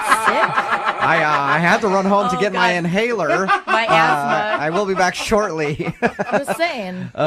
So she just left, and you've tried to get a hold of her since then, right? You've tried to take her out again. Yeah. I mean, like, basically, I'm still at the table, and I texted her. I was like, "Are you still in the casino?"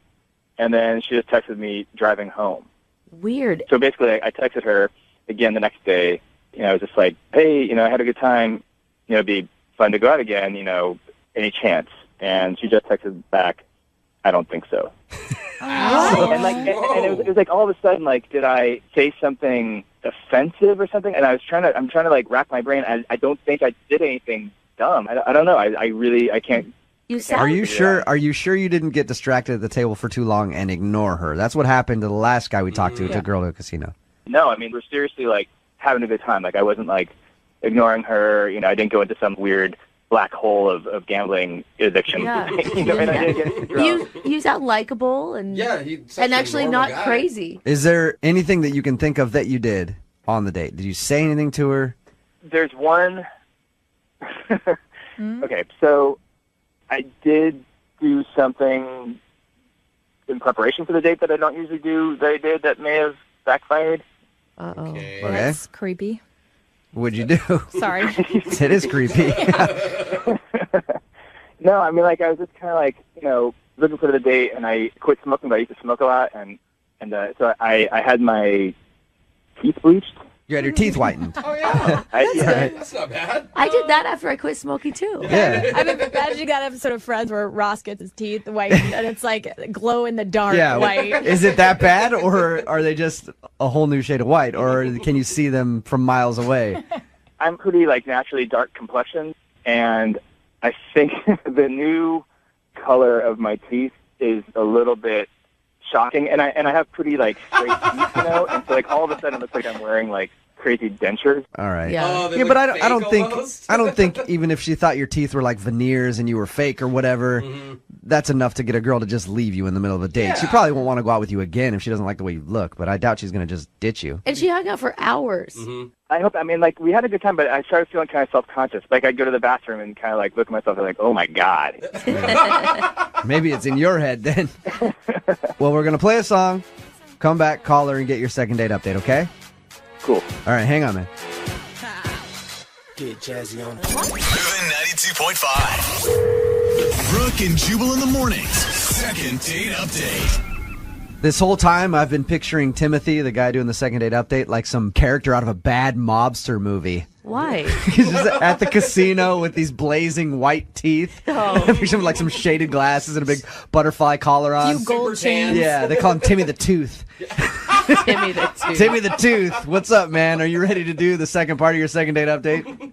Yeah, I'm ready. If you're just tuning in, Timothy called us about a girl named Ivy. He took her to the casino.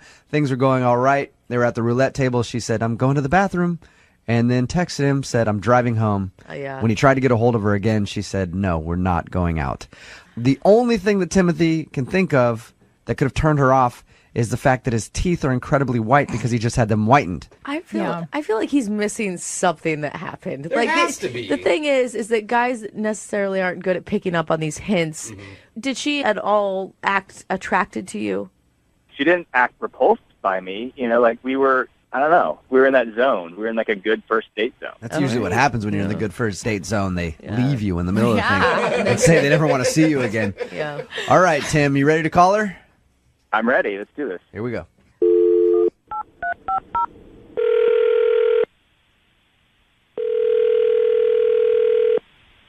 Hello? Hi, can I speak to Ivy, please? This is Ivy. Hey, Ivy, how are you? This is Jubal from Brook and Jubal in the Morning. I'm moving 92.5.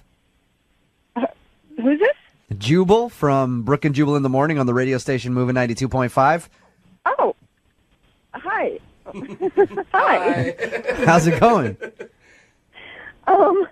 Kind of weird. How are you? Pretty good. Pretty good. Description. Any idea why I'm calling you, Ivy? No idea. I'm calling you because you recently went out on a date with a friend of mine, a guy with very, very white teeth. He goes by the name Timothy, and you guys went out to the casino. Does that ring a bell? Yeah. That was a downward all right. tone. Well, Timothy emailed us about you because he really enjoyed your date, and he's wondering why you left in the middle of it. Okay.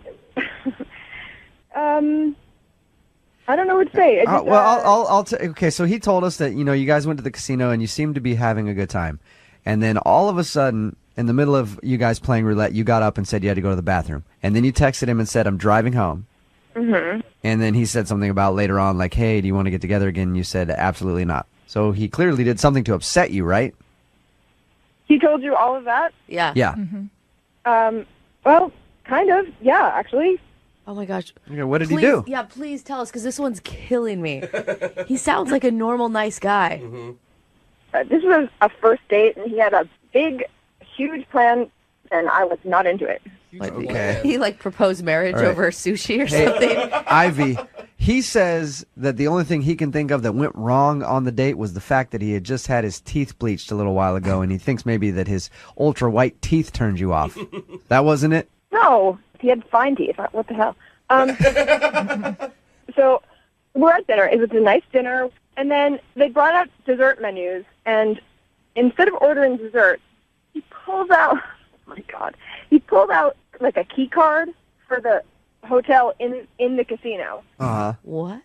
And puts it on the table. I'm like, what's that? And he's like, well, I took the liberty of getting a room upstairs, and I have got some champagne, and I thought maybe we could go have dessert upstairs. So he was trying to get you up to the hotel room already. Oh, God, and using a horrible cliche for all of it. Nice. Honestly, I was so shocked, and I didn't know what to do. So I just sat there and, was thinking about it the whole time in my head, and I'm starting to get pissed. Yeah. What kind of girl does he think I am? But seriously, Hey, Ivy? I know who we can ask what kind of girl he thinks you are because Timothy, you Casanova. You hornball. He's on the other line right now. Timothy, you didn't tell us about the room key. That's a big detail to leave out. Timothy's on the phone now? Yeah, he is. Say hi to Timothy, Ivy. Hi, Ivy. So embarrassing. I didn't think it was that big of a deal, and I did not think that you thought of it that way. Seriously, I was like, I ordered that hotel room as soon as we made the plans because I knew that we were going to drink, and I don't drive drunk. And when I went up to the hotel room, when I first got to the casino, it was really nice. It was like there was like a beautiful view, and there was a mini fridge, and I was like, yeah, like I'll get some champagne. Like it would be super nice. And like I totally was not thinking like that it was creepy at all. Right. If it was like so platonic and everything, why not get 2 hotel rooms? I just figured for myself, like I was going to stay there no matter what. Oh, okay. I just figured, hey, like we're out here, I'll get a hotel room, no big deal. Can I be completely honest with you, Timothy? I think that's a heaping pile of bullshit. Yeah, girl. It's just an excuse. You just wanted to get into my pants. So you're acting all noble, like, oh, I don't drink and drive. Honestly, trying to sleep with me on a first date. You must have thought I was easy. You must have thought I was a but just we're trying to get laid on a first date, and you can't make any excuses that are going to make up for that. Okay. I'm okay. not In my defense, Okay, wait. Let me just say, in my defense, now your friends did say that I might get lucky, but that's not what I was thinking.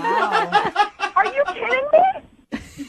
No, I'm not. But that's not what I was thinking. That's your friend. So Ivy, do you think that your friends would have sold you out like that and told Timothy that you're a sure thing? I don't care. All I know is it's insulting. It's ridiculous. I'm not so sorry, and it's the rudest thing that anyone has ever done on a first date, ever. What? Well, okay, so let me just say, like, I think when I brought the key card out, I may have made it a little bit more of a joke. You know what I mean? Like now he's backpedaling. Want to go to my room? Like I did kind of say it like that. Like, kinda yeah, like, right. Joking, Hey, Timothy, let's just stop way you're ahead, all right? Or not even close to ahead, actually. Behind. Let me just stop you. How about that? Yeah. Ivy, I would love to ask if you would like to go out on a second date with Timothy. We will pay for it. I'm sure Timothy is down. Yeah. Would you be willing to go out with Timothy again? We will pay for it. Well, let's see. Somebody who orders a hotel room on our first date. That's a very good point. I'm going to go with no. Oh, man. Shocking. That surprises me, Ivy. Yeah, you sounded like you were smitten with the guy. Timothy, have you learned anything from the second date update? Yeah. I guess I'm just going to have to be a little cooler, I guess. Be a little slicker next Or maybe time. just, go for it and just hire a lady for the evening. Yeah. So you know what you're getting into. Brook and Jubal in the morning. Some people call to do a second date to find the person they want to be tied down to for the rest of their life. Yeah. While others want to do a second date just to get in touch with the person they want to tie down for an evening. Whoa. And that's the kind of second date we have today. Todd is on the phone. Apparently he met a woman named Gina, and she's not calling him back. He doesn't want a long-term thing, but he does want to see if he can get one more date to try to get some action. What? So no wonder she's not calling you back. What's up, Todd? Hey, guys, how's it going? Pretty good. So you really don't want a relationship with the girl that you want to call today, but you do want to try to hook up with her? Is that what I got from your email? Yeah, I mean, sure, that'd be nice, but I'm more curious kind of what the hell happened after I hung out with her. Okay. And before we get too far into this, she wasn't looking for a relationship either, right? Well, we actually only hung out one night at a bar, so we didn't really get to that part of the conversation. All right. Okay. Well, how did you meet her? Well, we met at the bar where we were hanging out at. Oh, okay. so that's it. So you met her just one night. You didn't actually have like an official date. No official date. I tried to do an official date, but she was not returning my calls. Okay. And did you approach her at the bar, or what happened there? No, actually, she initiated it. She started talking to me. I was just out with my friends, and she approached me while I was at the bar. Dude, Wow. I appreciate Nice. that. I love when women take the first step. That's rad. Oh, yeah, it's rare when it happens, but it's Yeah. that's what attracted me to her. Does this happen to you a lot? Are you a guy that girls hit on often? No, never. That's Oh. why this is so amazing. And how was it when she approached you? She would walk up and be like, "You want to buy me a drink, Dad?" Or something. I mean, that's what I would imagine happens. It's never really happened No, to me. because But... then you like give up the whole control thing if they're the one buying you a drink. Well, I mean, she was actually really cool. She wasn't like some girl just trying to get drunk off of my money. Yeah. She said, "You look fun," which was the first thing she said to me. Oh, That's cool. Oh, nice all right. line. Because That's that a great could mean line. anything. Yeah. That could mean fun in bed. That could mean fun at an amusement park. I don't know. Dude, good line. Yeah, actually, that line worked on me, but come to think of it, any line a girl would tell me at a bar would work for me, too. Yeah. Hey, sir, could you move out of my way? Absolutely, I'll buy you a drink. No, that's not what I'm saying. Did you hang out with her all evening?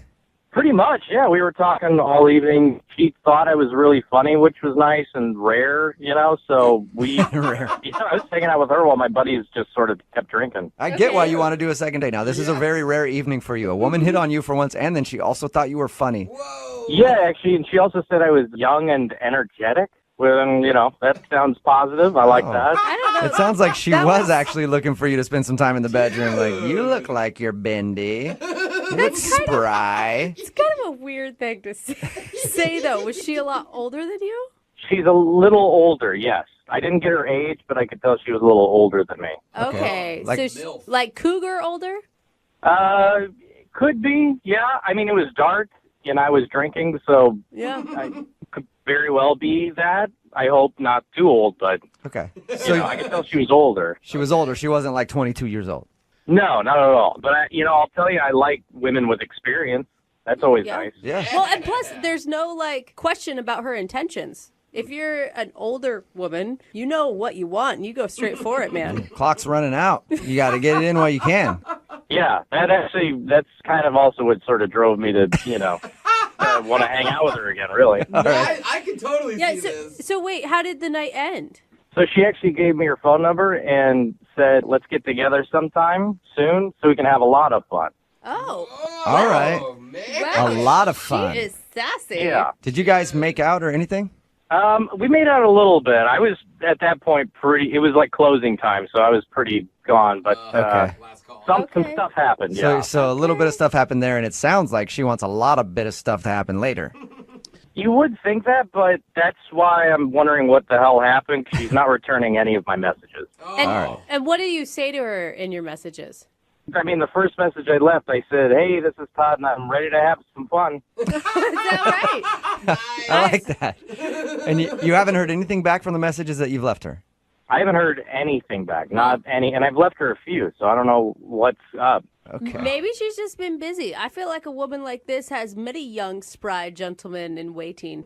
That's okay. I mean, just call me back and let me know. Nice. Cool. Well, we'll play a song, come back, and then we'll call her and get your second date, all right?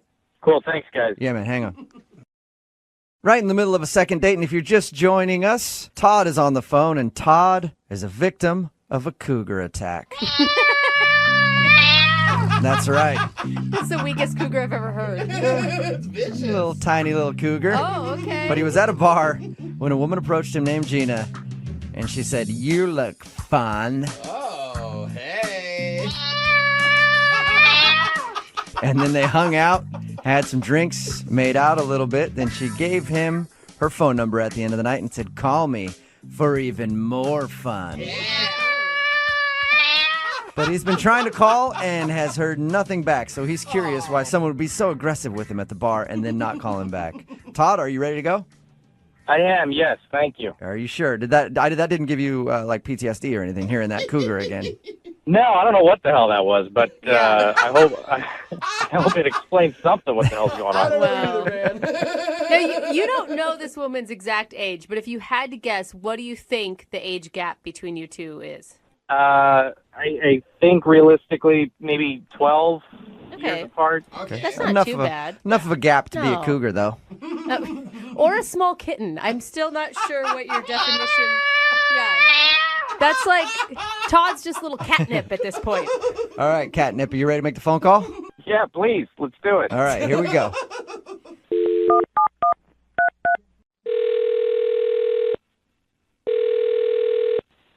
Hello? Hi, I was looking for Gina. She's not here at the moment. Can I take a message? Yeah. This is Jubal from Brook and Jubal in the Morning. Okay. Can you spell that, please? Yeah, it's Jubal. Okay. Yeah. Hey, who? Real quick, who is this that I'm speaking with? This is Dennis. Dennis. And how do you know Gina? She's my wife. Oh. Okay. Did you know she's going to be back later? Because I kind of want to talk to her about something. And you need to speak with her about... Well, it'd be better if I talked to her about it. I just want to steal a few minutes of her time, so. You might just be able to tell her I called. I can try back.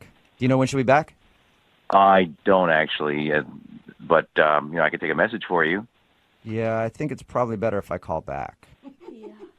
If I may ask, what does a radio station want to talk to her about? Well, we do a segment on our show. No. And it kind of reconnects old friends, so we had one of our friends email us to get a hold of her, so that's all. So some old friend wants to connect with her? Yeah, just like a buddy of hers. I mean, I'm sure I would know who it is. Yeah, maybe not on this one. I don't know. I think they go back a ways. Well, I guess I could tell her that you called. What's the name of this person? Todd. Todd. Yeah, Todd. He's been trying to get a hold of her. Todd. Mm-hmm. Wait a second. I think I might know what this is about. Really? Did she just meet this guy? Yes, she did. How do She you- just met a dude At a named... bar? Yeah. Uh-huh. Okay, so you know about this? Oh, yes, I know all about it. Oh, my God. Oh, dude. I am All so right. sorry. I am, my heart is in my throat right now. I'm sorry, Whatever you man. guys are going through. We do a segment on our show where when people meet somebody out at a bar or something like that and they want to get a hold of them, they email us to see if we can figure out why they're not calling them back. That's why we were calling. You know what? Just let them know that we haven't had a chance to call them yet. Huh? What? Yeah, no, just tell them that. Wait, can you repeat yourself one more time? Just let him know that she's been away. She's been, out the past week, and we haven't gotten a chance to, to contact him yet. Can I ask you a question? Yeah. Are you sure you know what's going on here? Oh, yeah. What do you think is going on then?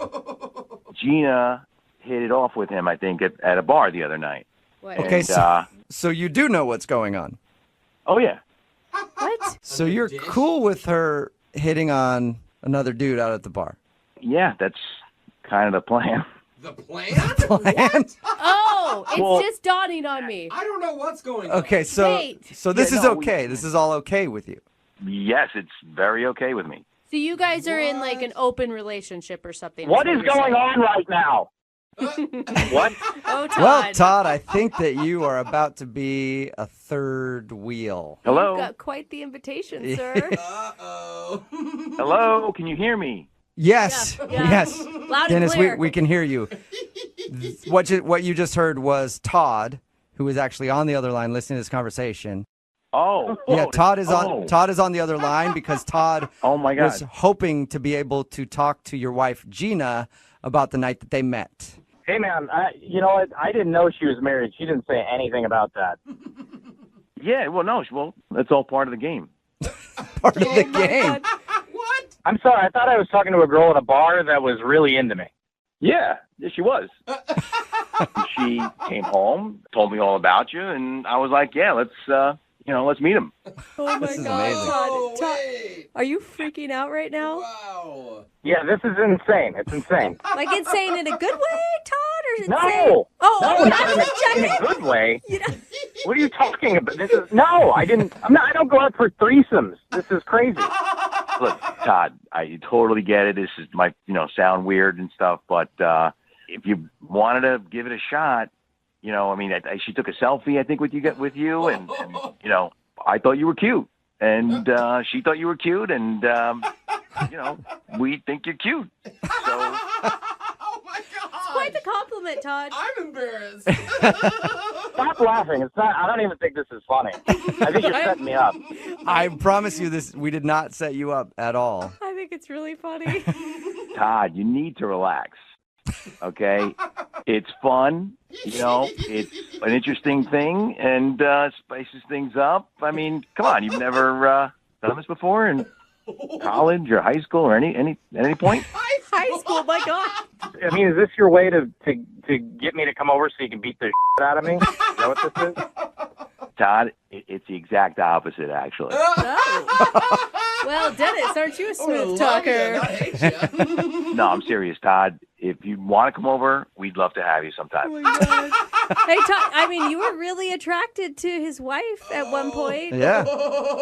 And that's Yeah, good. at one point. I mean, but now I'm talking to a man, and that whole thing, anything I thought might happen is completely out the window. Come on, Todd. I mean, my wife's beautiful, right? Yes, she is. Yeah, so, you know what I mean? Know what I mean? Yeah. Come on. Hey, Todd, would you like to go out with Dennis and his wife Gina for a second date? Oh my God, We will pay for it. I have one word to answer that. No. No? Are you sure? The only reason I'm disappointed is because I wanted it to be our first time, too, for you guys. Guys, I can't even believe this happened. Todd, come on. What's your weekend look like? What's your schedule like this weekend? Dude, Dennis wants it to happen. Gina wants it to happen. Todd, come on, get on board. Again, definitely not.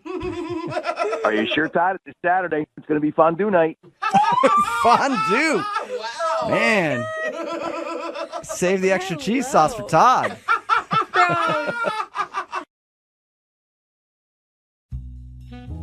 They say love will find you when you're least expecting it. Oh, yeah, they always say that. Which I can tell you is absolutely true. Really? Yeah, I hope so. It You happened can to tell me us? just the other day. I was at the bank trying to get a loan, and before I knew it, I was Frenching the person that runs the vault. Oh my God. It just happened. That does not happen every day. I'll tell you, they really knew how to crank it. Wow. The vault door. How did you get back there? Anyway, my point is you never know when love's going to come pounding on your door. Oh, wow. And apparently, that's what happened with one of our listeners, Valerie. Love just came and found her. Valerie, how you doing? you end up with a vault guard too? It was such a vault guard, yes. Oh. Wow. I mean, did you, you said that in a very sensual way. Valerie. Tell us about this vault guard and where you met him. God, I need to switch banks. So this was a couple weeks ago. I'm just at home fixing dinner, casual night in. Okay. And he just burst through your front door and was like, I love you. Was it Kool-Aid Man? Kiss me now. Oh, yeah. More of a subtle entrance than the Kool-Aid Man. Okay. I get a text, my phone dings, Okay. and it just says, hey, it was fun hanging out with you last night, but next time I'm drawing the number from the raffle. Random. Sounds like a senior citizen event that somebody was at. Were you at a raffle? No, I was just home the night before. I mean, Oh, so it's just like a wrong number. exactly. Gotcha. Did you respond to that? I did. I usually don't, but there was something so, I don't know, unusual about it. So I just I responded. thought you were going to say charming. Thank God you didn't. Yeah. It was unusual. So what did you say? So I said, well, unless you were hiding in my closet last night, I wasn't the one with you. Okay, you don't want an was a answer little that's weird. like, I was. Yeah. Funny you should mention. Funny. Go back to your closet right now. What did he say? It was just very embarrassing for him. You know, he's like, oh my gosh, I'm sorry. I must have a bad number. I'm sorry to bother you. And I was just like, well, it's okay. He just kind of kept responding. So we ended up text chatting for a while. Oh. And all of a sudden he hits me with, are you single? What?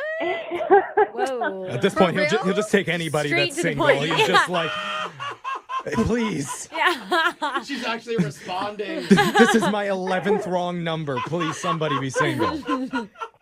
Oh my God. It did sound a little desperate.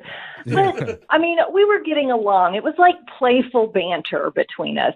This is like one of those stories you see on the news where like somebody accidentally texted someone and now they're all having Thanksgiving dinner together. Yeah, Look or how now she's true. missing Yeah. for 3 weeks. Right. Have you seen her? How different is it than meeting someone on Tinder? No, It you're is. right. You know, I It's- mean, Chemistry is chemistry. It's really random that this happened and that you guys connected. Did you ever end up going out? Well, yes. So, I mean, I'm recently single, and so one thing led to another, and we decided to meet up the next night at a street fair near my house that I like to visit. Wait, I mean, what are Wow. the chances this guy gets the wrong number? You're in the same area. Did you get a picture or anything of him Yeah, before you met right? up? Thinking, So he sent me a link to his Facebook page, so I kind of checked him out. Facebook and raffles? I'm a little scared. Not boding well Old, for right? Mr. Vault Guard.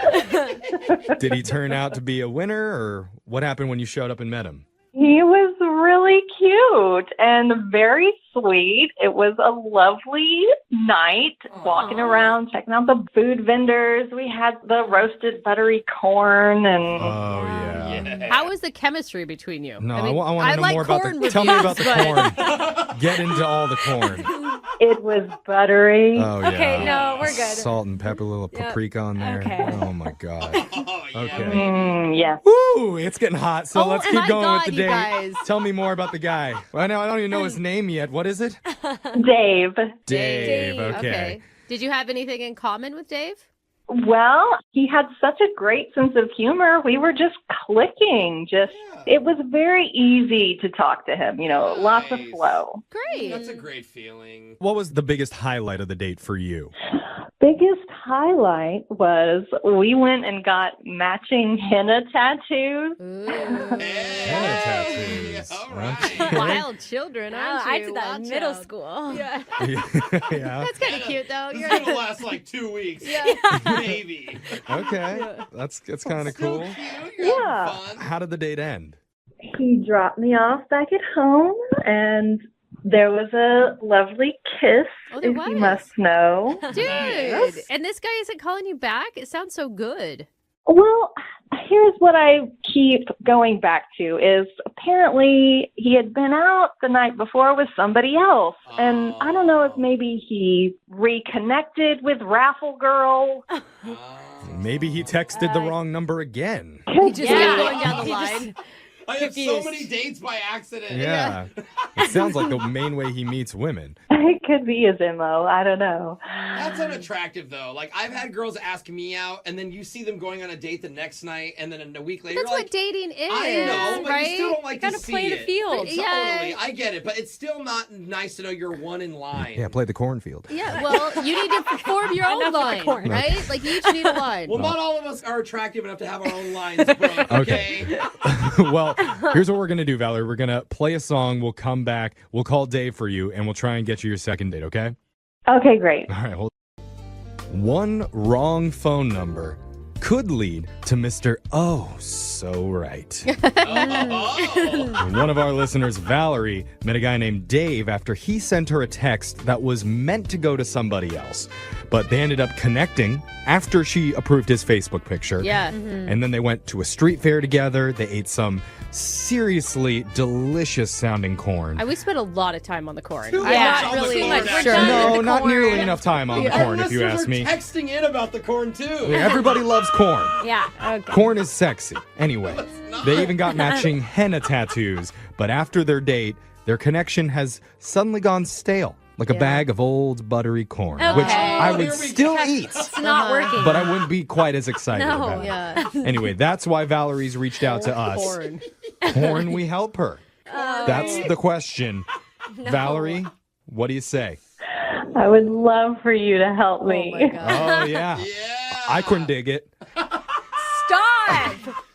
I mean, here's the thing, Valerie. You must, I mean, not, this is going to sound bad, but I'd be really disappointed because you have like this kismet situation where you meet this guy and then you guys end up kissing at the end of the night and everything seems to be going in the right direction. And then you've heard nothing from him.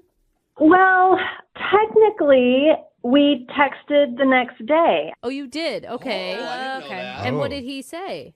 he seemed very interested in meeting up again. Huh. Oh. That's weird. Yeah. So that's why I keep thinking, like, I don't think it was something that happened on the date. Like, it must be something that's going on in his personal life. Okay. And how long ago did this happen? Like, how long ago was the date? 5 or 6 days ago now, I guess. Okay. All right. Okay. Have you tried the classic corn approach and stalk him? Oh my God. How long have you been waiting for that moment? The entire Why are there intro. so many corn jokes? Because they're gold. Like corn. Oh, here we go. Gotta make him score. Oh, God. He's just being corny over Oh, there. see, now you're into it. Now you're coming around on the corn. Anyway, let's calm him. Everybody's shaking their head in studio. I don't understand. You guys just aren't as big fans of corn. Okay, Valerie, are you ready to do this? Yes. All right, I'm going to dial Dave's phone number, and we're going to try and get your second date. Here we go.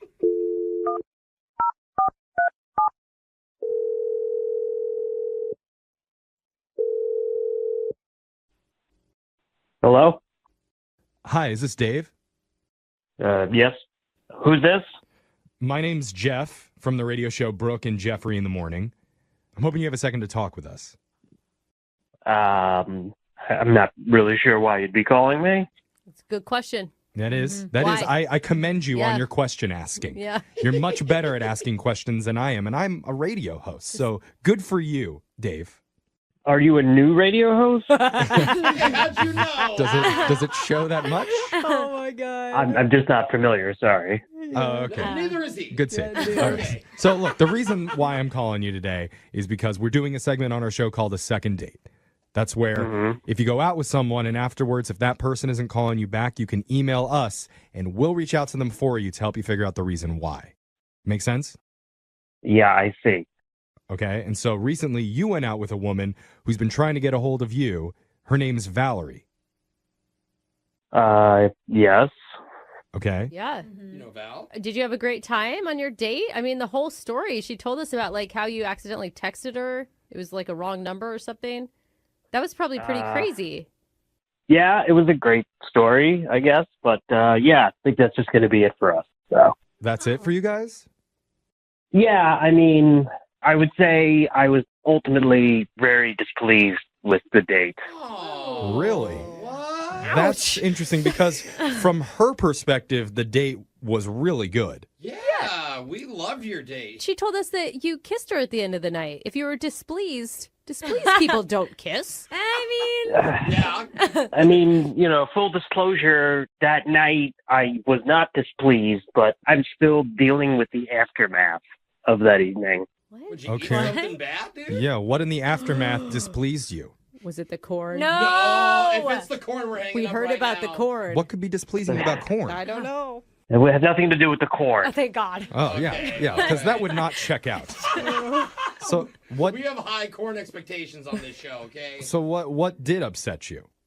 All right. Well, so she told you we went to the street fair, and Yeah, sounded great. did she happen to mention the henna tattoos? Yeah. She said you guys got matching henna tattoos. We did, and I thought these things were supposed to come right off. So, like, we both got the sun, but with, like, you know, flowers all around it and vines and all this stuff. Yeah. Did you get it on your hand or what? I mean, henna typically lasts, I think, what, like 2 weeks or something? Yeah, a or- few Yeah. weeks. You didn't get on your face, did you? So, no, not on my face, but it's Okay. all on the palm of my hand now. And I ended up having a big job interview coming up Okay. and tried really hard to get the tattoo off. Didn't work, still there. So I go to this job interview, and the employer is sort of a big conservative guy and Okay. sees this thing on my hand. And it's like, flowers, what kind of sissy boy are you? I Is he know. that type of dude? A Like, real man gets corn on his hands. why wouldn't you just explain, I got a henna tattoo, it'll come off in a week? Like, that shouldn't be an issue. You know, it just felt weird to me to try to explain that, and I almost didn't want to bring attention to it, even though he clearly saw it. I just felt very screwed in the whole situation. Okay, well, Did you tell her about your job interview before you agreed to get the tattoo? No, I did not. Well, how can you blame her for that? then? right, again, with Jeffrey on that one. How is that on her then?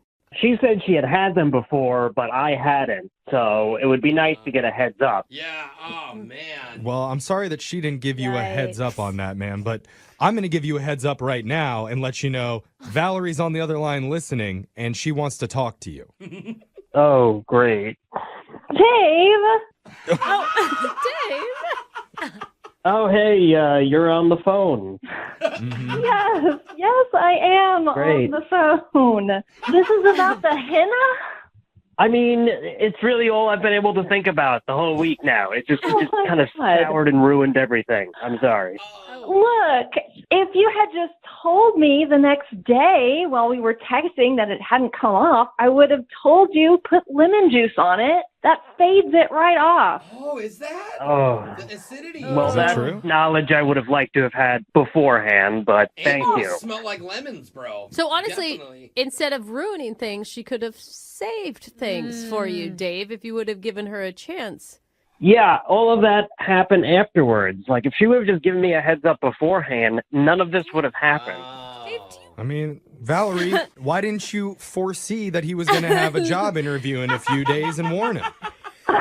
Exactly. I'm not a psychic. I had no idea he had some big interview coming up. Yeah. Dave, did you get the job, though? No, I did not get the job, and, like, that was kind of my dream job. You know, I don't know when I'm going to get another opportunity like that. Oh, man. So you're just mad. It's not Valerie's fault. You just need to blame someone because you're upset. Well, you can't tell me how to feel, first of all, and you know what? It is her fault. What about the henna artist? Didn't they tell you? Yeah, Like, you could exactly, blame Jose. them. Well, they didn't pressure me into getting it like she did. Oh, my gosh. What about yourself? Valerie, how do you feel hearing all of this? Do you feel blindsided? I mean, I'm sorry that you didn't land your dream job, but I'm offended that you would blame this on me. Oh, okay. So you're saying sorry. It took you a few minutes, but you eventually got there. Oh, my gosh. Well- That's a lot of red flags right now, Valerie. I also want to say that I'm sorry that you didn't land your dream job, but you know what's never ruined a job interview is corn. Never. What? And that's why I would love to send the two of you out on a second date, maybe to a cornfield, to some sort of corn palace. Or a movie with popcorn. Popcorn, whatever it is, corn needs to be involved because it'll make it so much better. No henna tattoos at all, and we'll pay for it. Even if it's of corn. Hey, you know what's funny to me? That you guys think you're funny. I'm glad that we're on the same page, that we all think that we're funny. I don't think that you're funny.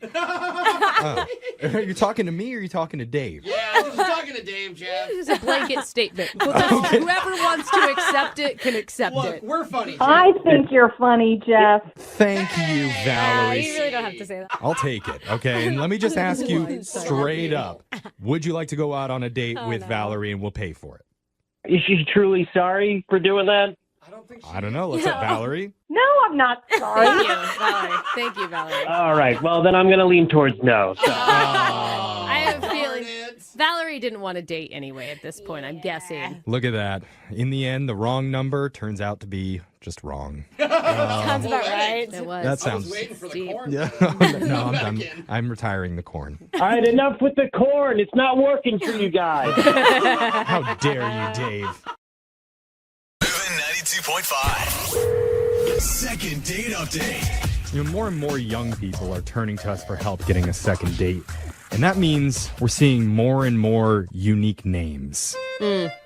That's a funny point. Yeah, they're coming up right now. It's true, though. I don't know what happened like 20 years ago, whether it was like the Y2K bug or maybe a really bad Blink-182 concert. But suddenly at that point, parents decided to stop naming their kids like David and Michael and James, and the girls have no more Elizabeth, no more Lisas or Christies. Yeah. So now I'm not nearly as surprised whenever we get an email from a guy named Moonshine. What? That is not someone's Can't name. be a real name. It's like his nickname. Or a girl named Jazz Tekka. Okay. Jazz Tekka, that's my girl. So this morning, I didn't even bat an eye when I opened up the email, and I saw one from a dude named Tick. Ooh, I like Tick. There's nothing positive from a tick, even if you have a tick. It's not a positive thing. I don't know. Tic Well, Tacs. Tick emailed us for help. So welcome to the show, Tick. Hey guys, what's going on? Is that your full name or is that a nickname? It's short. My full name is actually Tickery. Tickery. Tickery. Hickory dickory dock. Ah, the full name is actually TikTok. How does that? I mean, Yeah, it's been laughed at my whole life. You've heard it all. But yeah, I mean, it probably stands out because it's not like every other name, so it probably does help me get some attention. All right. So, do you want me to refer to you by your full name, Tickery, or would you rather be called Tick? No, all my friends call me Tick. All okay. What is the woman's name that we're calling? Because I'm hoping it's something good. Oh, gosh. It's Rebecca.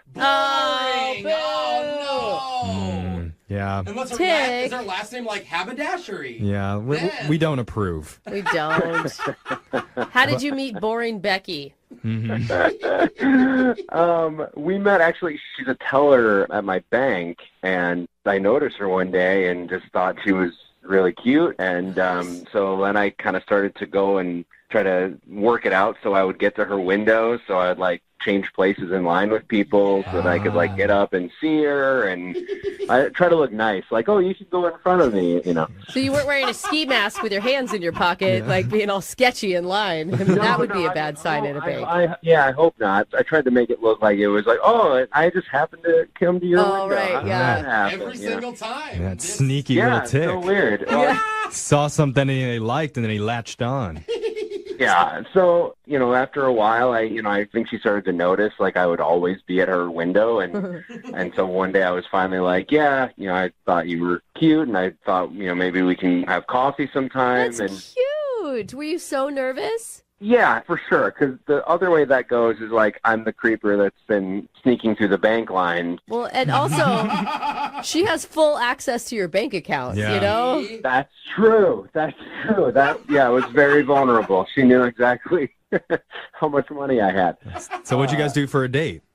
So she was like, you know, I'm going to be on a break right after this. Like, do you want to grab coffee? And so I was like, yeah, sure. So I waited around, and she had just like a quick break, like a 15-minute break where she got to step out, and maybe a little awkward, but like kind of just talking, getting to know each other a little bit. But she had to go back to work, but she was like, yeah, no, this went well. You know, we should continue this another time. And so that's good. It's like a pre-date. Yeah. It's like a pre-date before the date. Totally. But yeah, she was like, love to talk more. And so, you know, I asked her to have dinner a couple days later as a Friday night, and she's like, great. And it was awesome. Like, you're saying cute. You haven't even heard what he did. He just said that we got dinner, and you were like, "Oh my God, what a sweetheart! Oh my God, he ate dinner with you. What a but guy!" The follow through that it actually happened is a big deal these days. The real date. Yeah. You didn't mess up the pre-date. That's the big deal. Yeah, for real. When you're sober and it's light out. So how did the dinner go?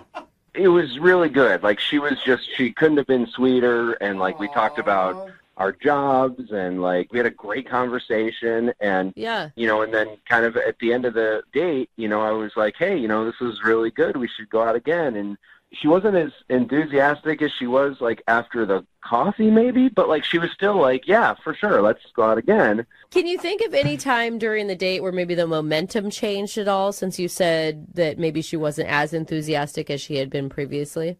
I didn't notice it until, that moment. And so the only thing I could, like, think of is, like, when I got home, I noticed that I had, like, a food stain on my shirt that I was, like, I don't know how long it was there. Like, it wasn't huge. Was it a, like, old stain, or was it from a dinner stain? It wasn't from something I had. So, it was probably from, like, early, you know, I probably washed my shirt, it didn't come out, and I just was so nervous getting dressed that I didn't notice it on there. Oh, I hate that. Okay. So maybe she noticed it at the end and saw that and was like, oh, maybe this dude's, like, not all together. Dude, like, if women turned down men for stains on their shirt, there would be no human population. Have your finances taken a substantial hit over the last couple days that she may have noticed? No, but I went back to the bank to, like, just see if she was there, and, like, I happened to be in line, like, ready to get up to her window. Like, I just was the next person, and, like, right before I walked up, she put up, like, the closed window thing. Damn, that is cold. That's brutal. And I don't know if she saw me, but, like, that's the only interaction I've had is, like, her putting up the closed window thing. That and that was it. So, yeah. That is an analogy for the dating rejection world. Yeah. And for my bank account. Yeah. All right. Well, Tick, we're going to play a song. We'll come back. We'll call Rebecca for you, and we'll try and get you your second date update, okay? All right, cool. Thank you, guys. All right, hold on. All right, if you're just tuning in, we've got a guy on the phone named Tick who's a little bit anxious about getting a second date update today.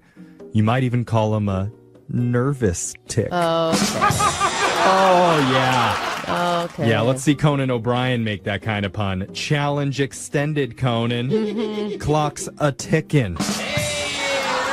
Woo, I'm on fire. Just another day of quirky radio morning show antics. Okay.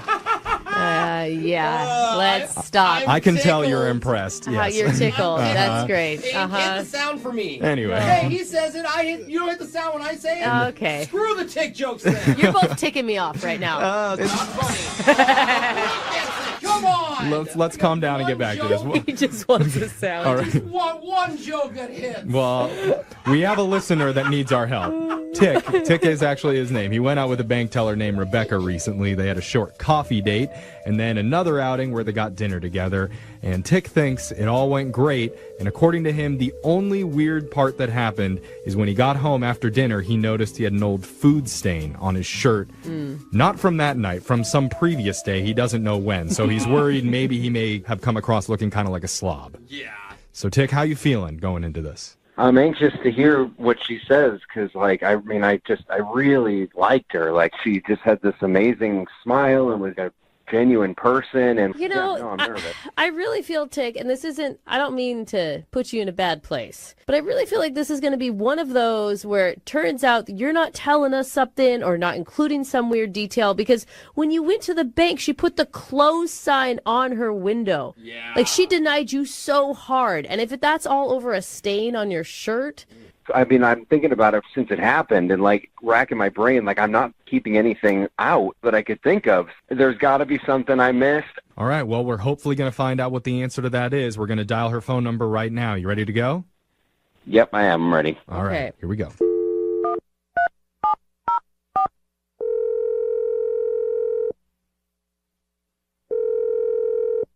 Hello, Hi, can I speak to Rebecca, please? this is Rebecca. Hi, Rebecca. My name's Jeffrey from the radio show Brook and Jeffrey in the Morning. You have a moment to talk with us? Hi. Hi. Okay, cool. Do you listen? I do. I'm sorry, why are you calling? Well, if you listen, then you should be familiar with our segment, The Second Date Update. Uh-huh. Uh-huh. Yeah. And you must know that means I'm calling about somebody that you went on a date with recently. Okay. So I am being called for second date update. Oh, wow. You sound excited. You're processing it out loud. Yeah, I am. Yes, I'm sorry. I do that. Yes, I'm processing this out loud because I didn't think I would ever be called for a second date update. So, yeah. Here it is. And so the guy who emailed us about you, his name is Tick. Oh. Yeah. Sorry, I actually thought it was somebody else. Okay. You were hoping for somebody else, not Tick. I was hoping it was somebody else. Yeah. Aw. He sounds like such a nice guy, though. We talked to him. He sounds lovely. Yeah, sure. Keep telling yourself that. I mean, he told us about you guys going out to coffee together, and he said you guys had a nice dinner, but he's feeling like the vibe isn't going well on your end. Right, yeah, okay. And is there a reason for that? I mean, I don't even know. Like, we went out to coffee. Yeah, he told us about that, and then the dinner. And was he imagining it? Because he said when he went back into the bank after your date, you put up a close sign when he was approaching the front of the line. Did that really... Yeah. I mean, it was just kind of timing-wise. No, it wasn't. Dude, you shut him down hard. You closed your window for him. Even if it was closing time, you see someone you know, you're like, oh, hey, come here, like your friend or anybody. Like, that's worse than, oh, things didn't go great. That's like, I'm avoiding you at all costs. Yeah. Well, I'm at work. I'm in a professional setting. It was time for me to close up. So I feel like we're kind of dancing around the subject here, for because sure. if you enjoyed your time with Tick, you wouldn't have done that. What is it about Tick that turned you off? First, I thought he was fine. He seemed like a decent guy. But then when we went out to dinner, he just got kind of creepy. How? Like, what do you mean? Yeah, like he was too touchy. He was staring at the waitress's butt. So he just kept asking me about specific questions about working at the bank. Like, how many security guards are there? Like, very specific questions, and it creeps me out. Wait, are you? He's robbing a bank. Are you? Yeah, are you alluding to he was trying to size the bank up? I don't know. Like, guys love like action films and all of that. I get like there's like some fascination. I get it. But it just went to like a different level, like where. Well, in his defense, I feel like almost any question that he asks about a bank could come across looking kind of weird. Yeah. You know, like how much money do you hold in the bank at any amount of time? It is a fascinating question. You know? Yeah. I would want to it know may that. be natural for you, but I'm on a first date with a guy, and he's asking about vaults and die packs, and he won't let it go. It's too much. I could see that. I dated a guy who worked at a bank, and we never discussed any of those things. See, like, it didn't come up in conversation. Like, what's the most amount of money you've ever held at Although once? they do have a code word. Don't you guys have a code word if you guys are getting robbed? You like call and say like banana pancakes or something to somebody? What? I can't even talk about this, you know? I think that's it, Brooke. There's just a level of professionalism that like you need. Like, we are dealing with like some, like, it's not brain surgery, but like you are vulnerable there, and I don't want like to be like creeped on. Like, I don't want. You don't want to be the reason that your bank got robbed. Yeah. Well, I hate to tell you this when you're feeling vulnerable, but I need to let you know that Tick's been on the other line listening, and he's heard everything that you said. On the other. Yeah, Tick? Oh my God. It's good to hear from you, I guess. You do sound sketchy right now, Tick. Yeah, Tick. Yeah. I mean, that was a lot to hear, so I feel like kind of weird. I bet. Because she saw through your plan, or because you're not a bank robber? I never thought that being interested in somebody would like think I'd be trying to do something. Like, that's just I'm shocked, honestly. It's like, interesting he didn't answer your question. He just kind of danced around it. No, I was not trying to rob a bank. Okay, it's good to say that. Maybe you weren't, but I feel like it was just too odd. And the fact that your name is Tick doesn't sound like your real name. It's like your criminal name, you know? What are you talking about? You've seen my bank account. Like, you know my real name. It's on everything that you've seen. There's some shady stuff, and being a teacher is like a really nice cover-up, I think. Oh, you're a teacher too, Tick? Yeah, I am. I am actually a teacher, which you could also look up because I have to put my occupation on all my... Like, this is crazy. I gotta say, Rebecca, don't you feel like it's maybe you that have watched one too many bank robbery movies? Yeah, maybe, but I mean, that doesn't make me feel any better that he was asking so many questions. I mean, honestly, why were you asking so many questions about my job? I was just really interested in. I mean, like, I've never known anybody that's worked in a bank before, Right. and like, honestly, you seem to like talking about it. So I was like, oh, she likes talking about her job, so I can. I mean, you know. normally on a first date, you ask about your jobs and stuff to keep the convo going. Rebecca, isn't this so sad that as a woman, red flags go up if a man is too interested and too good of a listener? I mean, really? Yeah. He wants to know more about me. He must be wanting to commit a crime. Call the police! Yeah, I feel I'm still a little unsure because it did like trigger my intuition of being uncomfortable, but I do hear that. So when you said he was creepy, was that the only thing creepy about him? Yeah, it would just gave me uncomfortable vibe. That being- tickery is up to some trickery. Couldn't help yourself.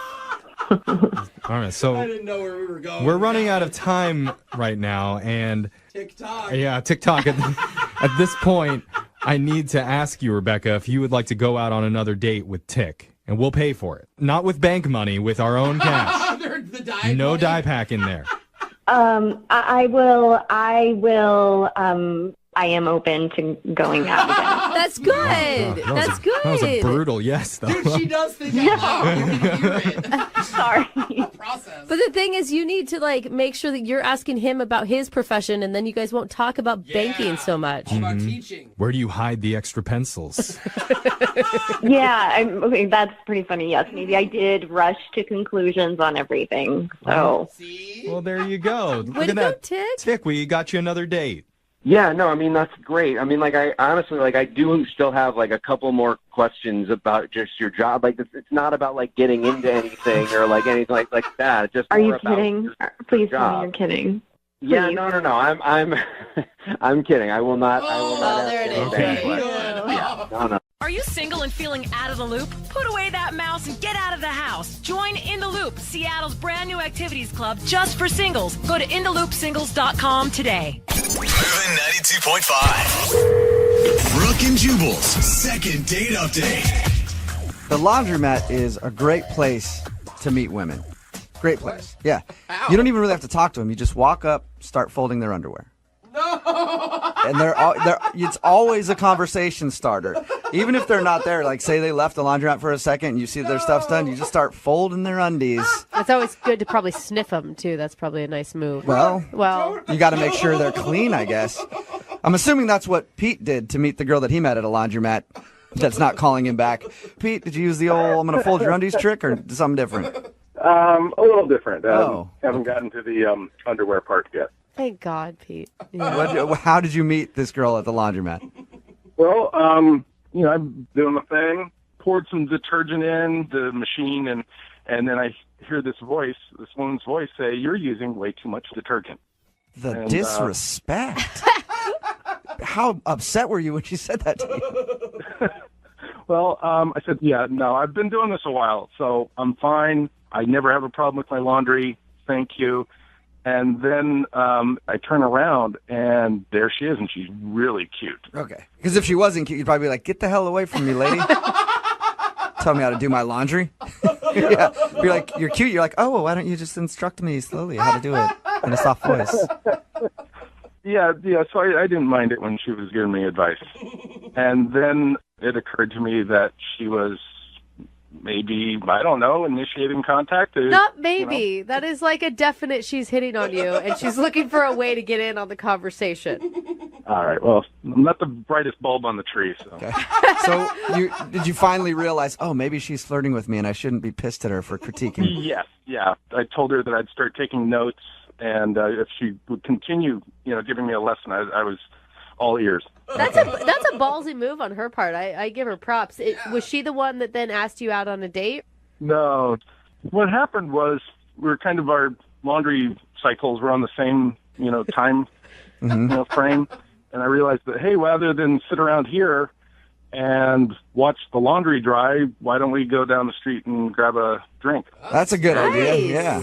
Like- So you guys went down the street and grabbed a beer or something while you waited for your laundry to finish up. Yeah. Had a couple beers each, and it was nice, It was easier to talk in a bar. It was like a more familiar environment for me, so. Did you guys seem to click, though? Yeah, totally. We, hung out there. Then when we went back to the laundromat, we kept talking, and I thought it was going well. Yeah. I don't know. She did give me her number. Okay. Good. But then, all right, so truth be told, You stole her underwear. You stole her underwear. Oh, no, You start with truth be told and you're around her laundry. I know exactly what you're about to say. No, I didn't make the underwear move then. No. What'd you do? Please that tell was me so at some dumb? point you got your hands on her underwear. Get over the underwear, I Jubal. can't. Like, I don't know why you're so hung up on women's panties. Because what guy isn't? Not all of us. She did. I did see it. Nice. It was very All nice. right. Sweet. Oh my God. Well, anyway, what I was about to tell you was that, we'd had a couple beers, and I thought I'd be funny, and, who knew there was laundry humor? Actually, there probably isn't, but I started making jokes about big loads of laundry and, oversized machines for extra big loads. And So you were making dirty jokes based on laundry terms. pretty much the only one I could think of was the big loads. Why does that sounds Big even loads? worse? That sounds even more creepy than taking her underwear.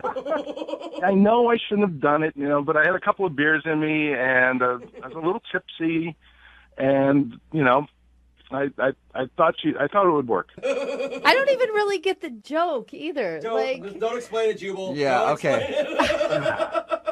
Loads of laundry. Yes. Big loads. I still don't get. Oh, Brooke, All you're right. so blonde Hey, text sometimes. in 78592 in graphic detail. If you understand what he's joking about, describe it for Brooke. Otherwise, we'll move on. So you're making those jokes. Well, yeah, I made a few of the jokes, and then, she gives me this weird look, like, are you kidding me? And so I stopped, and... But she still gave you her number post bad laundry joke. Actually, let me see. I can't... It might have been before, like, when we were at the bar.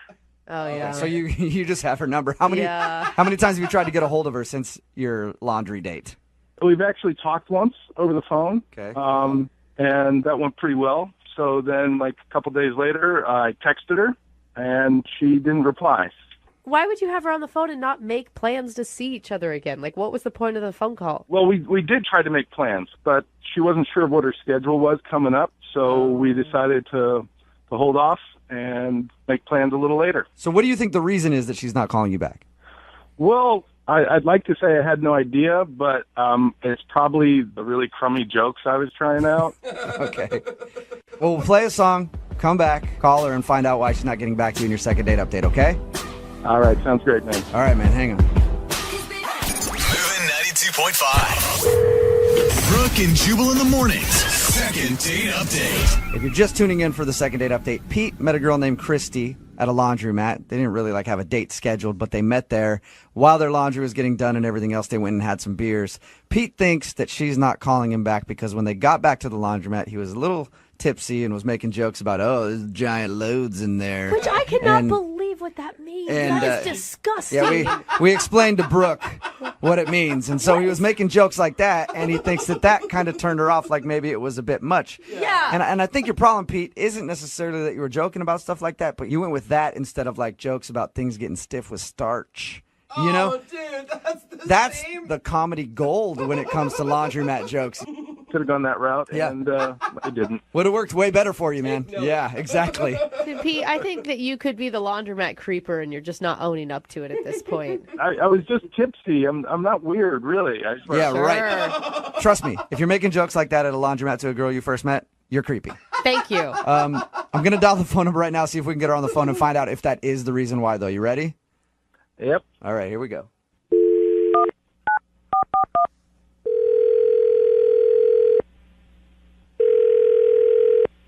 Hello, Hi, can I speak to Christy, please?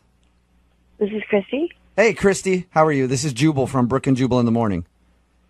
Sorry about being so spirited in the, hey, Christy, I didn't mean to freak you out there. How are you doing? No, who is this? This is Jubal from Brook and Jubal in the Morning. It's a radio show. Oh, why are you calling me? I'm calling you because you recently had an interaction with one of our listeners, and they emailed us to see if we get a hold of you. Oh my God.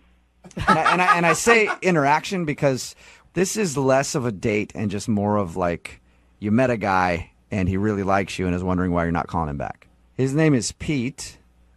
Oh, yeah. You two bonded at a laundromat. Yeah. He wanted you to call me? Yes, he did. He says that since you guys met at the laundromat, you guys clicked and had a good time, and you've talked a little bit, but now you're not returning any of his phone calls or texts, and he would love to see you again. Is there any reason that you're not calling Pete back? Oh, I don't think there's a connection. That's a nice way to put it, you know? Was it, let me ask you a question then. So you don't think there was a connection. Was it the jokes that he was making after you guys got back from your little break to go get beers? Kind of off-color jokes. I mean, it was definitely like it didn't help him. Yeah, no kidding. I just got a weird vibe from him. Did he come off as creepy? Because when I found out what those jokes were, a guy you just met, that is nasty. Well, it's more that I don't know him. I mean, like, everybody tells dirty jokes. Right. And it's like, especially when we start drinking. But then I went home and I did a search for him on my computer and everything changed. Whoa. Oh no, he is creepy, isn't he? What did you find online that made you change your mind? Now I'm really curious. Nothing. What do you mean by that? I mean, he's a vapor. There is nothing about him. It's weird. Everybody has something about themselves. Wait a minute. online. You're saying, like, I thought for sure you were going to say, oh, I found a record where he's not allowed 15 feet near schools or something. You're saying that you are upset that you couldn't find anything at all. I'm saying it's weird to not have any presence on social media or anything. Oh, it's so weird. So he didn't have a Facebook, a Twitter, Instagram, any of that? None. And that weirds you out. I feel like I can't trust a person who has zero presence on the internet. And so I actually asked him, do you have a Facebook? And he said he didn't. And that's when I'm done with him. What? Whoa. Wow, that quick. So that's all it takes with you is to not have a Facebook, and you don't even have a chance, huh? Somebody who is trying not to be found on the internet has something to hide, and I don't want to find out what they're hiding. Yeah, I guess I understand. I meet people that are always like, I don't do Facebook. I don't, and I'm always like, what are you? A mass murderer?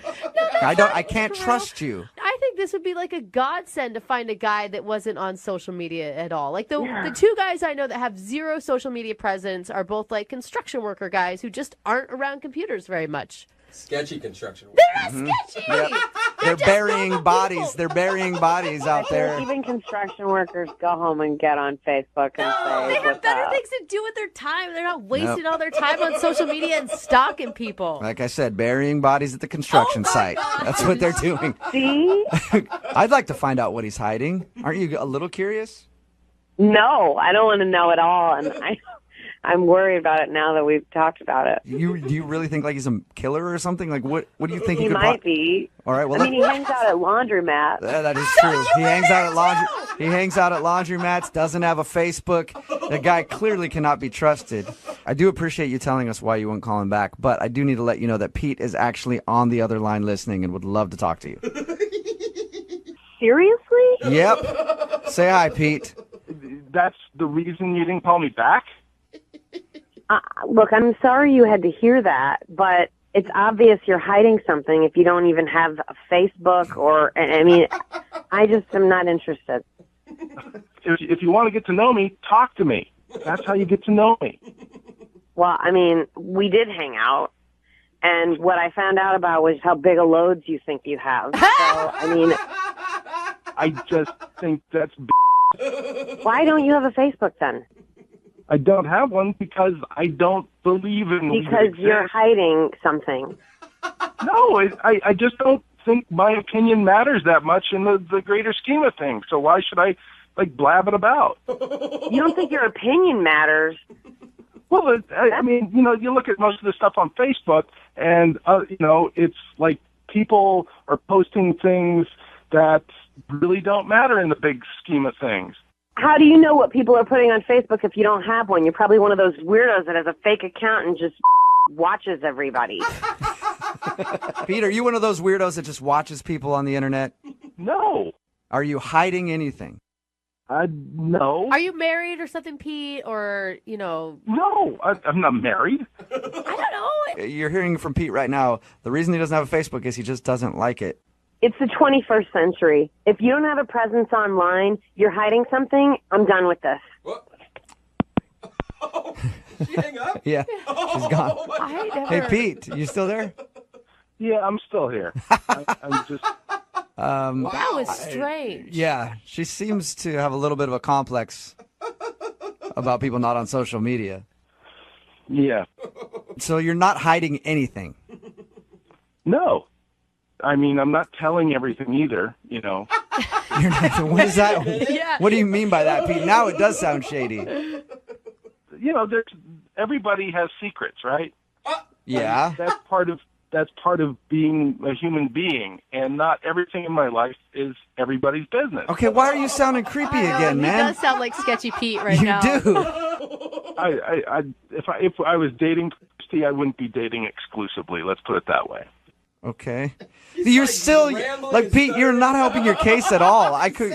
You trying to explain why you don't use Facebook is sounding creepier and creepier by the minute. See, this is why social media is not good. If you post anything, the other women you're dating, get the wrong idea. Yeah, get the idea that you're cheating on them. So Christy was right. What? So Christy was right then, Pete. Oh my God. What's wrong with dating multiple people? It's fine if you're honest fine, with yeah. them, but it's like you're hiding it and then hoping that they don't meet the other person. Like, No, if I was dating exclusively, I'd tell somebody that, but I don't. I don't date exclusively right now. But Christy was right. You are hiding something. No, I'm not hiding it. Yes, you are. You just admitted to it. Well, she didn't ask me. All right. Brooke and Jubal in the morning. Text in at 78592 that says, this girl is crazy. Sometimes people don't have Facebook because they choose not to be a part of the drama that it brings. Wow. It's Brooke and Jubal in the morning. Talking about the second date update. Pete wanted us to call this girl named Christy. He thought he wasn't getting a call back because of a very bad joke he made when they first met at a laundromat. It involved a joke about having big loads. okay. And he thought that's the reason she wasn't calling back, but that's not why she wasn't calling back. She wasn't calling back because she looked him up online, like most people do after they meet somebody, and found that he didn't have a Facebook. So she knew that something was wrong, and he was a serial killer or worse. I feel like I went through so many emotions here because then I was like, well, you're crazy, lady. I mean, that's ridiculous. But then at the end, Pete was all weird and like acting like, well, I'm not telling everything and I wouldn't be dating exclusively. Yeah, Pete didn't want to have a Facebook because he wants to date around and doesn't want people knowing that he's dating around, I guess. Yeah. So he still is hiding something by not having a Facebook. That's why I don't trust people who aren't on social media these days. I agree with you, Jubal. I don't. You have to have at least one, at least Instagram or Twitter. Even my grandparents are on social media. Are they really? Whoa. Yeah. That's where I draw the line. That's impressive. I know. They friend request me and I always deny it. Like, no. I just want it to be Granny in a bikini on a beach taking selfies. Yeah. So if grandparents are on Facebook and you're like young and not on there, then what is wrong with you? Oh, I'm come always on. like, you're hiding something. It's the same thing when I meet people who still have a flip phone. Yeah, what are you What doing? is your deal? All right. You feel like it's some sort of like throwaway phone and they're making deals on the side. Yeah. Remember, if you want a second date update, all you have to do is email the show and we will call the person who didn't call you back. Young Jeffrey's Song of the Week. Yes. Just a little ways away at 8:10. We've got James on the phone with us, and today he wants to call a girl named Kiera. They met at a convention. He thinks he screwed up their first date because during dinner, he asked her if she wanted to go back to his hotel room. Mm-hmm. Not to, like, check out the great deal on Wi-Fi that they have there or the great amenities. To do stuff that adults do with each other in hotel rooms on occasion. Yes. And she turned him down and said no and hasn't talked to him since. But he'd like to get her on the phone because they met at this convention. He's in town once in a while. He wants to go out with her again, like on an actual date and not just try to, get some butt. So, Butt? yeah. God, that is one sexy way to put it. Oh my All right, God, how could a James. girl say no? You're about ready to give her a call and see if you can do some damage control and get another date? Let's see what happens. All right. The tough part about this for you is convincing her that you're not just interested in sex. Right. Because you already went there, so how do you go back and be like, no, I promise that wasn't the only thing that I'm interested in. I would actually like to date you. Charm? Yeah, maybe. You think you have some of that, James? Well, I guess we'll find out today. If you had charm, you would have been Yeah, able to get her to go exactly. back to your room. You wouldn't even be having this problem. Yeah, I guess it's the power of persuasion then. I think just be honest and true to yourself, James, is probably the best goal here. Okay, yeah, I'll just, apologize and let her know that I was just too forward and see if we can't, go back and try it again and show her who I really am. Okay, cool. Well, I'm going to dial the phone right now and get her on the phone. You ready? All right, let's do it. Okay.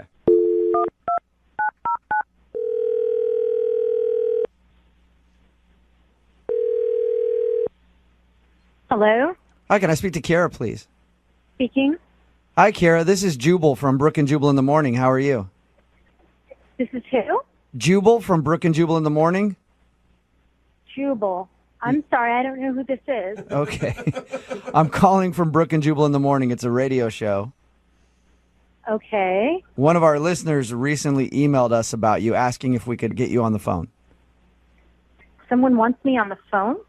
Yeah, sort of. We do a segment on our show called The Second Date. It's basically if you go out on a date with somebody and then blow them off, they email us and ask if we can get you on the phone and ask if they did something wrong. Who would do that? His name is James, and you recently met him at a convention. God, really? Yep. James emailed us and asked if we could get a hold of you because you're apparently not answering any of his text messages. Did you like James at all? Well, I liked him on our date until the very end, but no. Are you talking about the point where he asked if you wanted to go back to his hotel room?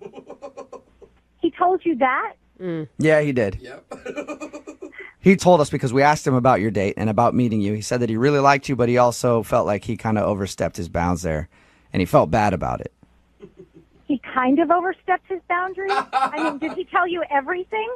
That's all I know is that you guys met at a convention, went out for dinner, and he asked you to go back to his room, and that's the last he heard from you. That's all he told us. Okay, so did he tell you towards the end of dinner, and I understand we had both had a couple of drinks, but did he tell you that he said to me, hey, you know, I'm in town every couple of weeks, and I would love to have you as my friend with benefits. That is seriously what he propositioned you? He was already trying to get me back to his place that night, which I figured out. Yeah. I mean, I'm not stupid. It's not my first convention, but just be like, hey, baby, I'm in town every couple of weeks. You could be my regular friends with benefits? What the hell is that all about? Is that really how he said it? Because that's not how he explained it to us at all. Well, I'm sure he's being all sweet when he explains it to you guys. He doesn't want to sound like a Yeah, good point. I mean, so... And then, I mean, when I said no, because seriously, I've known him over dinner for maybe an hour and a half. Yeah. He accused me of being a prude. No, he didn't. What? He sure did. How did he say that? So weird. Because I value myself as a human being, not just as a woman, but as a human being. He just doesn't want to spread my legs over cheap wine and steak. Oh, my God. So, me a prude? what did he say to you? I mean, did he flat out call you a prude? He did. He called me a prude at dinner, and that was that. And That from there, is- I got up and I went to go get a cab to go back to my hotel. That is so like the way he painted it was how much he enjoyed your company and how great he thought you were. Like, I would have never guessed he was that sleazy. I would have never thought he was that sleazy when he so very nicely asked me out after we hung out all day. But as it turns out, he's no different than the majority of the sleazeballs who go to these conventions are like, hey, time to hook up. Wife's not around. I mean, they're all kids. Does this happen a lot at conventions? Oh, my God, yeah. I mean, everyone who's ever been to a convention knows that it's part of my friends. I was joking about that earlier. We were talking about it, and I was like, that's the way at least I would think of conventions. Wait, I mean, I guess you get a bunch of horny businessmen out there. Is this the first time something like this has happened to you? Actually, it is, because this is the first time I've ever said yes to going to dinner with anyone. Yeah. Normally, I just go, I do my thing, I hang out with whoever's there, and I just go back to my hotel room and go to bed. Yeah. So he told us that he tried to text you after your date. Oh, Hey. yeah, he sure did. Oh. Did he What not did he just say? apologize in his text? No. I mean, he did. He's like, listen, I'm sorry if things got out of hand. And I wrote him back. I'm like, just don't contact me ever again. And then the guy has the balls to say, well, you don't know what you're missing with this. And I'm like, what? That's so He really said that to you? He really, I still have the text message. Wow. my gosh, he that is he so- left all of that out. It didn't, from his side of the story, it sounds like he was very sweet to you after, like, I really apologize for asking you to go back to my room. That was so wrong of me. Wouldn't you love to just kind of talk to him about it, though? Actually, I really wouldn't like to talk to him about it. I hope I never talk to him or see him again Oh, at all. that's a shame, because he's on the phone listening right now and wants to talk to you. What? Yeah. Kira, don't you think you're like over exaggerating this? No, I seriously am not over-exaggerating. I have those text messages that you sent me, and you're like a foul crap pig, and I don't want All right, to talk to you anymore. Kira, please, just hang on 1 second, all right? I apologize for those text messages, and like it isn't really me, but I mean at the same time we were both drinking a lot. I don't remember sending you that text message. I remember apologizing, but I don't remember saying anything about my. I wouldn't do that. I thought it was just another piece of proof, what a disgusting pig that you are, that I saved it showed it to all the women that I know that are going to the convention in a week to make sure that they didn't as much as even say hello to you. That's so awesome. But you know what? You were the one that went out with me. Didn't you just say that you knew that's what these conventions were all about, and yet you came out to dinner with me? You can't place this on me. What? I went out to dinner with you. I didn't go back to your hotel room with you and then suddenly become a prude. There's a big difference when you learn it. Well, but here's the deal. You got me going. We were there together, and then all of a sudden you're going to walk away? That sounds like a prude to me. What? We were drinking, you were flirting, you were trying to get me going, and you got me going. Oh, my gosh. James, why do you have to say it like that? Stop. It's true. You did it to me. You got me there. Oh, my God. Seriously, you guys, I'm so sick of this guy. He's a pig. If you can't tell that, all of you are delusional. No, I don't think anybody doubts that. Everybody's on your side with this one, Kira. Once I heard the phrase "got me going" Oh, God. a few times in there, So I'm on board. Hey, Kira, regardless, would you like to go out with James again on a second date? I'd love to pay for it. No. Huh. No? Hell no. What if we don't get him going as bad on this date? Oh. I would sooner go out with my dog. Yeah, you know, whatever, you prude. You need to learn how to throw your signals out. Yeah, it's definitely Kira's fault. Go get a prostitute next time, honey. Well, you know what? There's another convention coming up. I'll see what I can do. Now you guys got me going with that whole prostitute thing. And when you got me going, you got me going. Business conventions are good for 3 reasons. One, you get to learn new techniques about whatever industry that you're in, maybe help you increase your business. Number 2, the sex. And then number 3, the sex. What? Those are the 3 reasons that business conventions are really, really good. What are you talking about? Anytime you meet somebody at a convention, you just assume you're probably going to be having sex with them. What are you in the porn industry? Like, No, what it's just- industry are you in? Everybody knows that about business conventions. It's like you're in town for one night, you're for the weekend, and you're just there, and you go and you learn whatever it is that you have to learn for the day. Then you go out drinking at night, and usually probably hook up with somebody. All right. And that's where James, who's on the phone today, he met the girl that he wants to call at a business convention. So I'm assuming that they slept together. Did you, James? We did not. Oh, what are you doing, man? Come on, it's a convention girl. They're so easy. I guess I don't know if that's true yet. Oh, okay. Is that the way it is? You know what? I haven't been to a business convention in a long time. So I was at a marketing company for like a couple years and it was terrible. But that's what I remember always thinking every time I had to go to convention was like, I'm going to get lucky. Did you ever? By myself? Sure. But that's just... So there's no fact at all to what you're saying. Are business conventions like what I think they are? You know, it's a lot of people. We're trapped in a space. You know, when you get out, I guess things could happen. Didn't happen for me this time, but, you know. Why don't you tell us a little bit about the girl that you want to call today? Yeah, her name is Kira. We met at a convention. Really? I come in out of town. Interesting. You met at a convention? Odd. Yeah, we met at this convention. Shock, right? I come in from out of town every couple of weeks. That's where I met her, and we just kind of hit it off. Have you ever seen her before, or? No. This is my first time seeing her. Was at this specific convention. Okay. And did you guys actually go out on a date, or did you just hang out all day at the convention? Well, we hung out, and then I said, hey, do you want to grab, some dinner tonight? I'm leaving tomorrow if you want to grab dinner tonight. And she said, yeah. Was it clear that it was a date? Because I feel like if you're hanging out all day with business people, it could just be like, hey, we're both from out of town. We both have to go out to eat. That's when the sex happens. Oh, of course. Sorry. Have you never been in business before, ever? Apparently not. I mean, she knew that this was more than a dinner date. And, honestly, I was kind of hoping that we would end up having a little bit of sex maybe at the end of the night. Yes. There you go. I actually knew that already because I read your email, and it says at one point you started actually asking her about getting physical with each other. What? Yeah. After a few drinks, I did. That sounds so awkward to me. Well, I mean, we're having a couple of drinks, and I felt comfortable. I felt like she was comfortable too. So it wasn't. I guess look back at it, it was not the kind of move I should have made. How did you approach that with her, though? What'd you say? I was just like, how about I got my room key. Hotel's right next door. you know, I was trying to be sly, and it was not sly. What did she say to you back? She kind of got a little uncomfortable and was like ready to go, and I felt awful. You know, I'm a human, and I offered to walk her back to her hotel, and she said no thanks, and got a cab, and I just went back to my place, and you know, I tried to reach out. I did because I felt bad, and I haven't heard from her. What'd you do by trying to reach out? You text her or call her? Yeah, you know, sent her a text. That seems to be the easiest way to get a hold of her, and I haven't heard anything.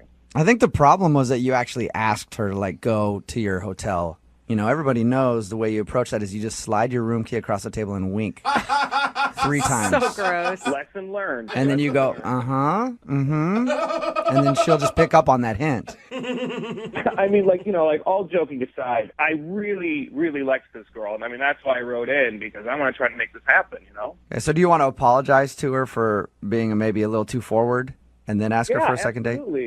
Absolutely. I want to apologize, and I want to see if, you know, if I can't get a second chance, you know? Mm-hmm. You feel like she got the wrong impression.